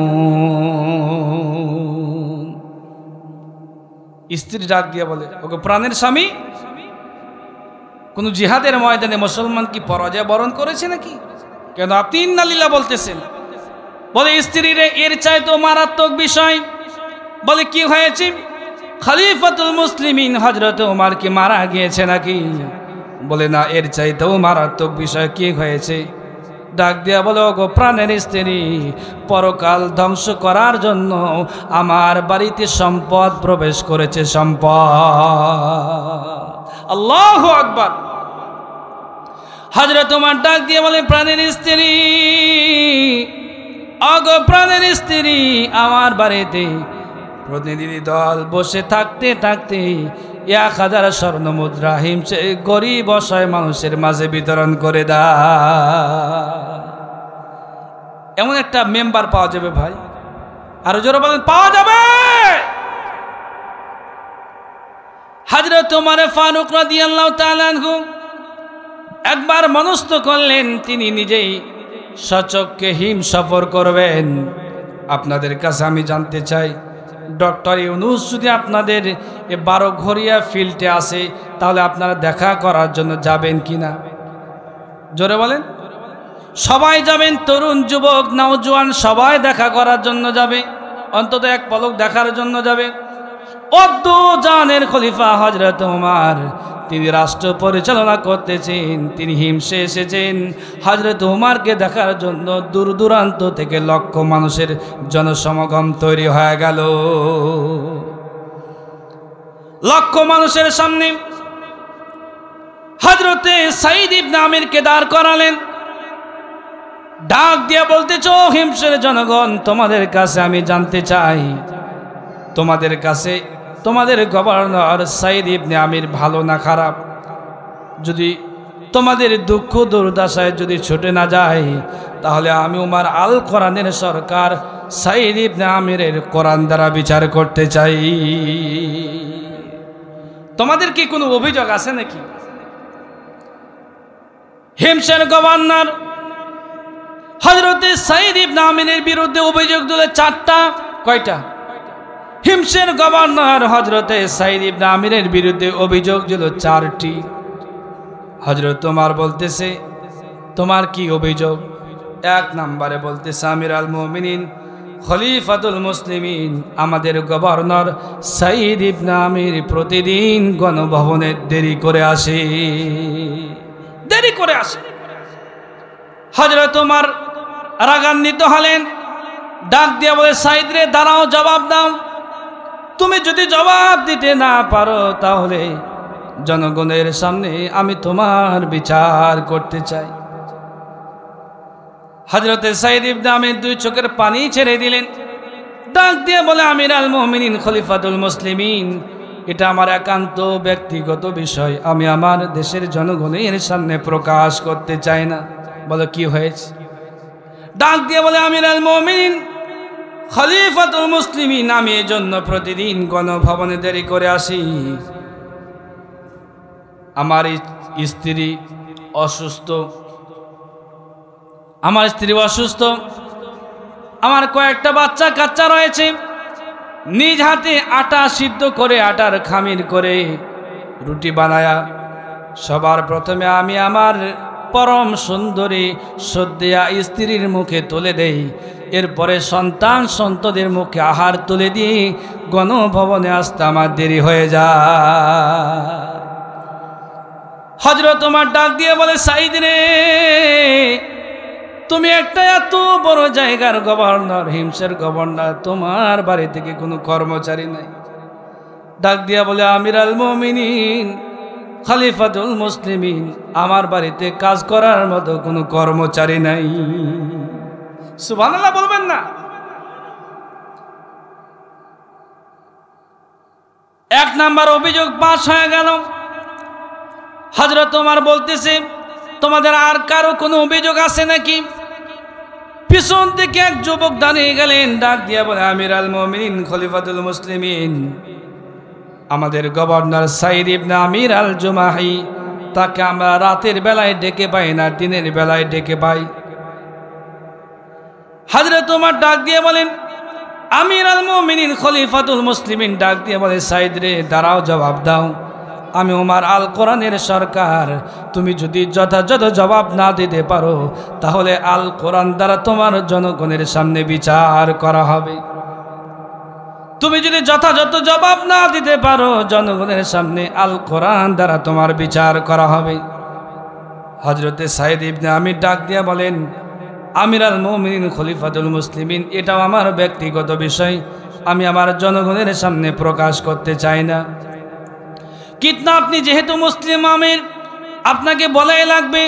আল্লাহ রাব্বুল আমিন বলেন, ইয়া আইয়ুহাল্লাযীনা আমানু আতিউল্লাহা ওয়া আতিউর রাসূলা ওয়া উলিল আমরি মিনকুম। জোরে জোরে বলি আল্লাহু আকবার। আল্লাহ রাব্বুল আমিন বলেন, ইয়া আইয়ুহাল্লাযীনা আমানু, ওহে যারা ঈমান এনেছো, আতিউল্লাহ, তোমরা আল্লাহর আনুগত্য করো, ওয়া আতিউর রাসূল, তোমরা রাসূলের আনুগত্য করো, ওয়া উলিল আমরি মিনকুম। এখানে যারা আলেম আসেন তারা ভালো বুঝবেন। যুবকেরা রে, দিলের কান দিয়ে আলোচনা শুনবেন। কয়েক মিনিটের ভিতরে আমি মোনাজাতের দিকে যাব ইনশাআল্লাহ। আল্লাহ রাব্বুল আমিন এখানে আল্লাহ শব্দের পূর্বে আতিউ শব্দ ব্যবহার করেছেন, রাসূল শব্দের পূর্বে আল্লাহ আতিউ শব্দ ব্যবহার করেছেন, কিন্তু উলিল আমরের পূর্বে আল্লাহ আতিউ শব্দ মাইনাস করে দিয়েছেন। আলেম ওলামা, আমার মাইকের আওয়াজ যে সমস্ত মা বোনদের কানে যায়, যুবকদের কানে যায়, আমি বলতে চাই যুবকেরা রে, আল্লাহ এখানে উলিল আমরের পূর্বে আতিউ শব্দ কেন মাইনাস করে দিয়েছেন? একজন আমির যদি ফকিরের ঘরের ফকির হয়, তিনি যদি আল্লাহ রাসূলুল্লাহকে মেনে চলেন, আল্লাহর ইত্তেবা করেন, রাসূলুল্লাহর ইত্তেবা করেন, ওই ফকির আমিনকে মেনে নেওয়া আপনার আমার জন্য ওয়াজিব। জোরে জোরে বলেন ঠিক কিনা? কিন্তু একজন প্রভাবশালী মানুষ যদি আমির হয়, সে হতে পারে দেশের প্রধান, সে যদি আল্লাহ রাসূলুল্লাহকে না মানে, আমরা বলতে চাই তোমার মতো প্রধানমন্ত্রীকে আমরা মানি না, ঠিক কিনা? হযরতে সাইদ ইবনে আমির ডাক দিয়ে বলেন, আমির আল মুমিনিন খলিফাতুল মুসলিমিন, আপনি যেহেতু মুসলিম আমির, আপনার আনুগত্য করা আমার জন্য ফরজ। আমি এই জন্য দিনের বেলায় জনগণের দুঃখ দুর্দশায় ছুটে যাই, রাতের বেলায় আমি জনগণের দুঃখ দুর্দশায় ছুটে যেতে পারি না। আমি আমার জীবনকে দুই ভাগে বিভক্ত করেছি। সকাল থেকে ফজর থেকে নিয়ে মাগরিব পর্যন্ত আমি জনগণের জন্য কাজ করি, আবার মাগরিব থেকে নিয়ে ফজর পর্যন্ত আমি আমার মালিকের ইবাদতের সময় অতিবাহিত করি। সুবহানাল্লাহ। 2 নাম্বার অভিযোগ খালাস হয়ে গেল। হযরত ওমর বলতেছে, 3 নাম্বারে কারো কোনো অভিযোগ আছে কি?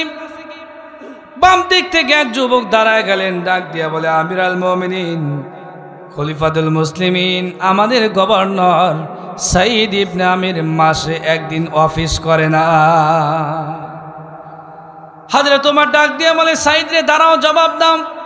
তুমি যদি যথাযথ জবাব না দিতে পারো, আল কোরআনের আলোকে তোমার বিচার করা হবে।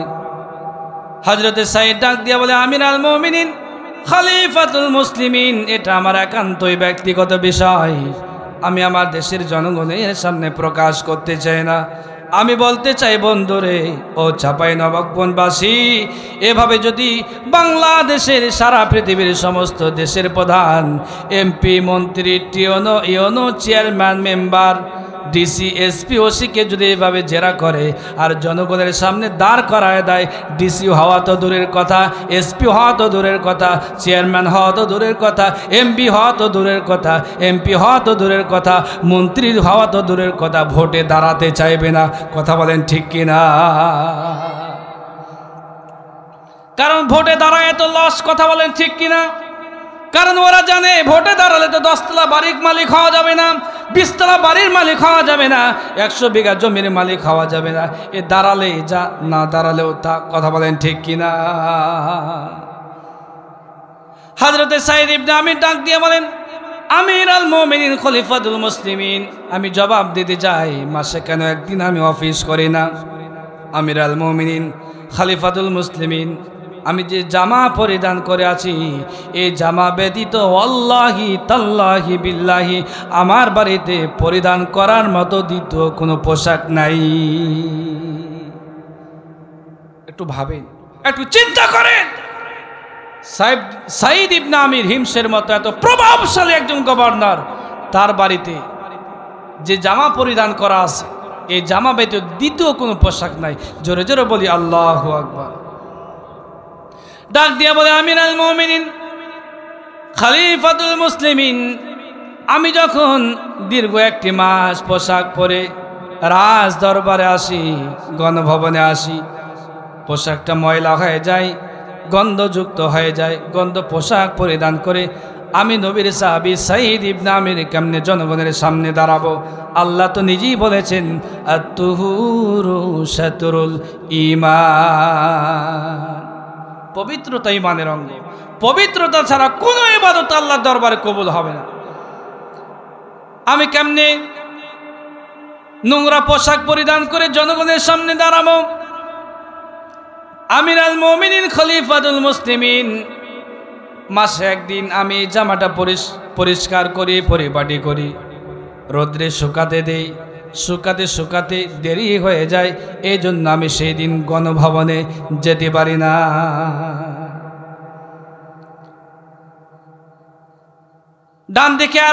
ডান দিক থেকে এক যুবক দাঁড়ায় গেলেন, ডাক দিয়া বলেন, আমির আল মুমিনিন খলিফাতুল মুসলিমিন, লাস্টলি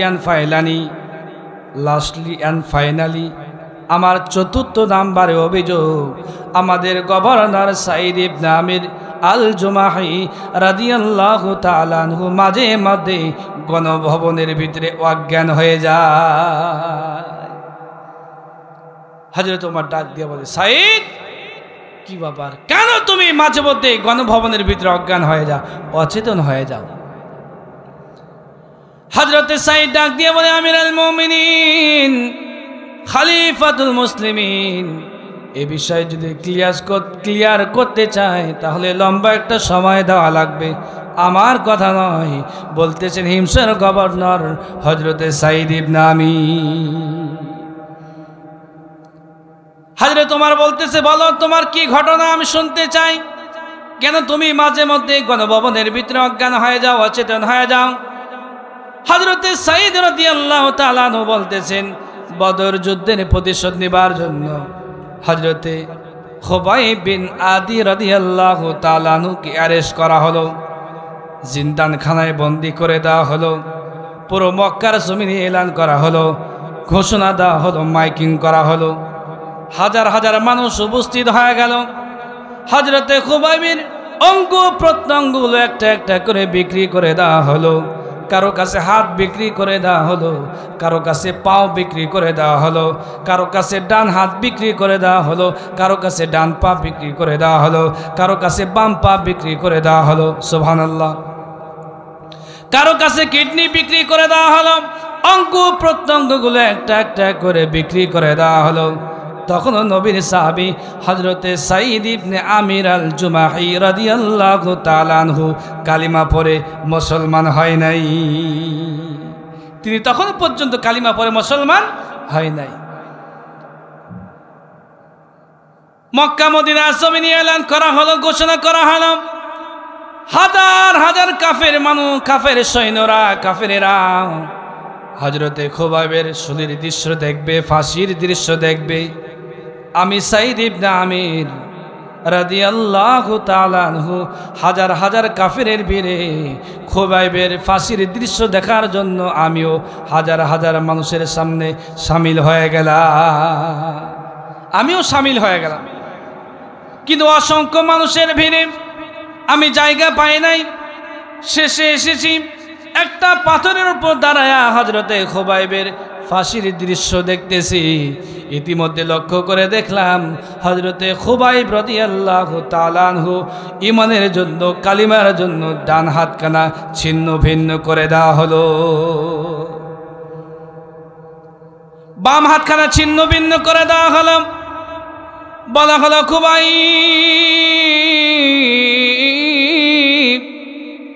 খুবাইব ঈমান দিবা না জীবন দিবার খুবাইব।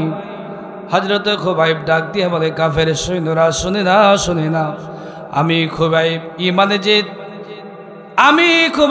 ঈমানে যে স্বাদ পেয়েছি, ঈমানের জন্য প্রয়োজনে জীবন দিব, তবু তোমাদের কাছে মাথা নত করব না। হযরত খুবাইবের পাও হাত কেটে টুকরো টুকরো করে দেওয়া হবে। এমন সময় খুবাইব দাঁড়ায় গেলেন, ডাক দিয়ে বলে, শুনে নাও, শুনে নাও, তোমরা যদি সময় দাও আমার মাবুদের সঙ্গে 2 রাকাত নফল নামাজ আদায় করে আমি আমার মালিকের সঙ্গে কথা বলতে চাই।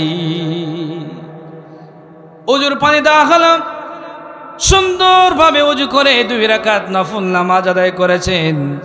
ইতিহাস লিপিবদ্ধ করেছেন আরব ঐতিহাসিকগণ, ইতিহাস লিপিবদ্ধ করেছেন খুবাইবের নামাজটা না ছিল লম্বা, নামাজটা না ছিল একেবারে সংক্ষিপ্ত। অল্প সময়ের ভিতরে সুন্দরভাবে 2 রাকাত নফল নামাজ আদায় করেছেন। আর ডাক দিয়া বলে, ও কাফের সৈন্যরা, তোমরা শুনে নাও, তোমরা যদি আমি খুবাইবের প্রতি এই ধারণা না করতে, খুবাইব মৃত্যুর ভয়ে নামাজটা দেরি করে ফেলেছে, তাহলে আমি খুবাইব নামাজের সিজদায় পড়ে আমি আমার মালিকের সাথে আরো কিছু কথা বলতাম। হযরতে খুবাইবের অঙ্গ প্রত্যঙ্গগুলো ছিন্ন ভিন্ন করে দেওয়া হলো, কেটে কেটে টুকরা টুকরো করে দেওয়া হলো, শূলিবিদ্ধ করা হলো। হযরতে খুবাইব রাদিয়াল্লাহু তাআলা আনহু আল্লাহ রাব্বুল আলামিনের জান্নাতের মেহমান হয়ে গেলেন। হযরতে খুবাইব বলতেছেন, আমির আল মুমিনিন সাইদ ইবনে আমির ডাক দিয়ে বলতেছে, আমির আল মুমিনিন খলিফাতুল মুসলিমিন, এই জন্য আমি মাঝে মধ্যেই গণভবনের ভিতরে অজ্ঞান হয়ে যায়, অচেতন হয়ে যায়। যখন খুবাইবের শূলিবিদ্ধ হওয়ার এই দৃশ্য, খুবাইবের অঙ্গ প্রত্যঙ্গগুলো কেটে কেটে ছিন্ন করে দেওয়ার দৃশ্য আমি সাইদ ইবনে আমিরের ব্রেনে যখন আসে, আমি সঙ্গে সঙ্গে অজ্ঞান হয়ে যায়। আল্লাহু আকবার। এটাই ছিল মুসলমানদের ঈমান। আল্লাহ রাব্বুল আলামিন বলছেন, ঈমান যারা এনেছো, ঈমানের জন্য জীবন দিতে হবে, রক্ত দিতে হবে, কারাবরণ করতে হবে। আল্লাহ রাব্বুল আলামিন বলছেন, সফল মুমিনের 4 নাম্বার বৈশিষ্ট্য, তারা তাওবা করবে। ভুল হয়ে গেলে তাওবা করতে হবে কার কাছে? জোরে বলেন। নবীরা কার কাছে তাওবা করেছে?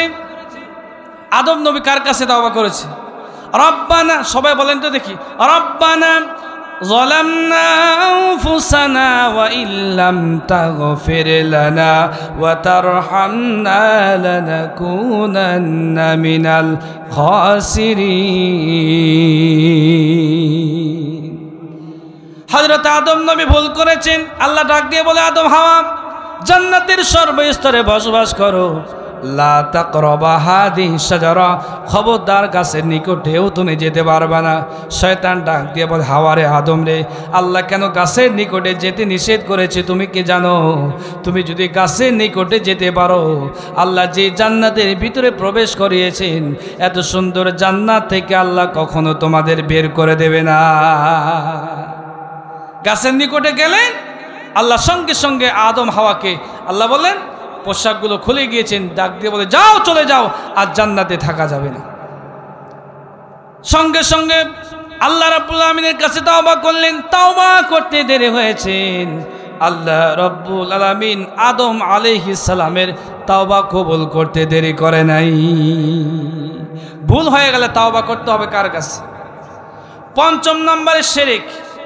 শিরক মুক্ত ইবাদত করতে হবে। বান্দা, যত ইবাদত করো, নামাজ পড়ো, রোজা করো, হজ করেছো, যাকাত দাও, দান সাদকা, কোন ইবাদত কবুল হবে না যদি শিরকের সঙ্গে সংযুক্ত হয়ে যায়। অনেক ইবাদত করেছেন, একটু বিন্দু পরিমাণ যদি শিরক হয়ে যায়, আল্লাহ পাকের জান্নাতে যাওয়া যাবে না। আল্লাহ রাব্বুল আলামিন বলেন, فمن كان يرجو لقاء ربه فليعمل عملا صالحا ولا يشرك بعبادة ربه أحدا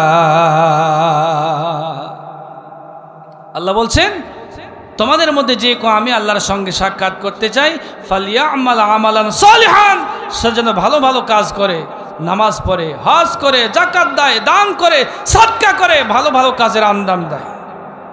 এমনটি যেন না হয়ে যায় বড় ছেলের নামে সব জমি জায়গা লিপিবদ্ধ করেছেন আর ছোট ছেলের মাথায় হাত দিয়ে বলে বাবা তোমার জন্য আমি দোয়া করে দিলাম, আল্লাহ তোমার পক্ষে আছে। কথা বলেন ঠিক কিনা?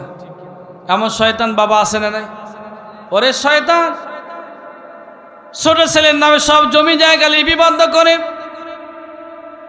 বড় ছেলের নামে সব জমি জায়গা দিয়া মেয়েটার মাথায় হাত দিয়ে বলে মা তোমার জন্য আমি দোয়া করে দিলাম। আল্লাহ ডাক দিয়া বলে দোয়া তো তুই করবি রে পাজি, তুই তো 14 বারের হাজি, তোর কাছে তুই নিজে হাজি হতে পারিস, আমি আল্লাহর কাছে তুই 1 নাম্বারের পাজি। ঠিক কিনা?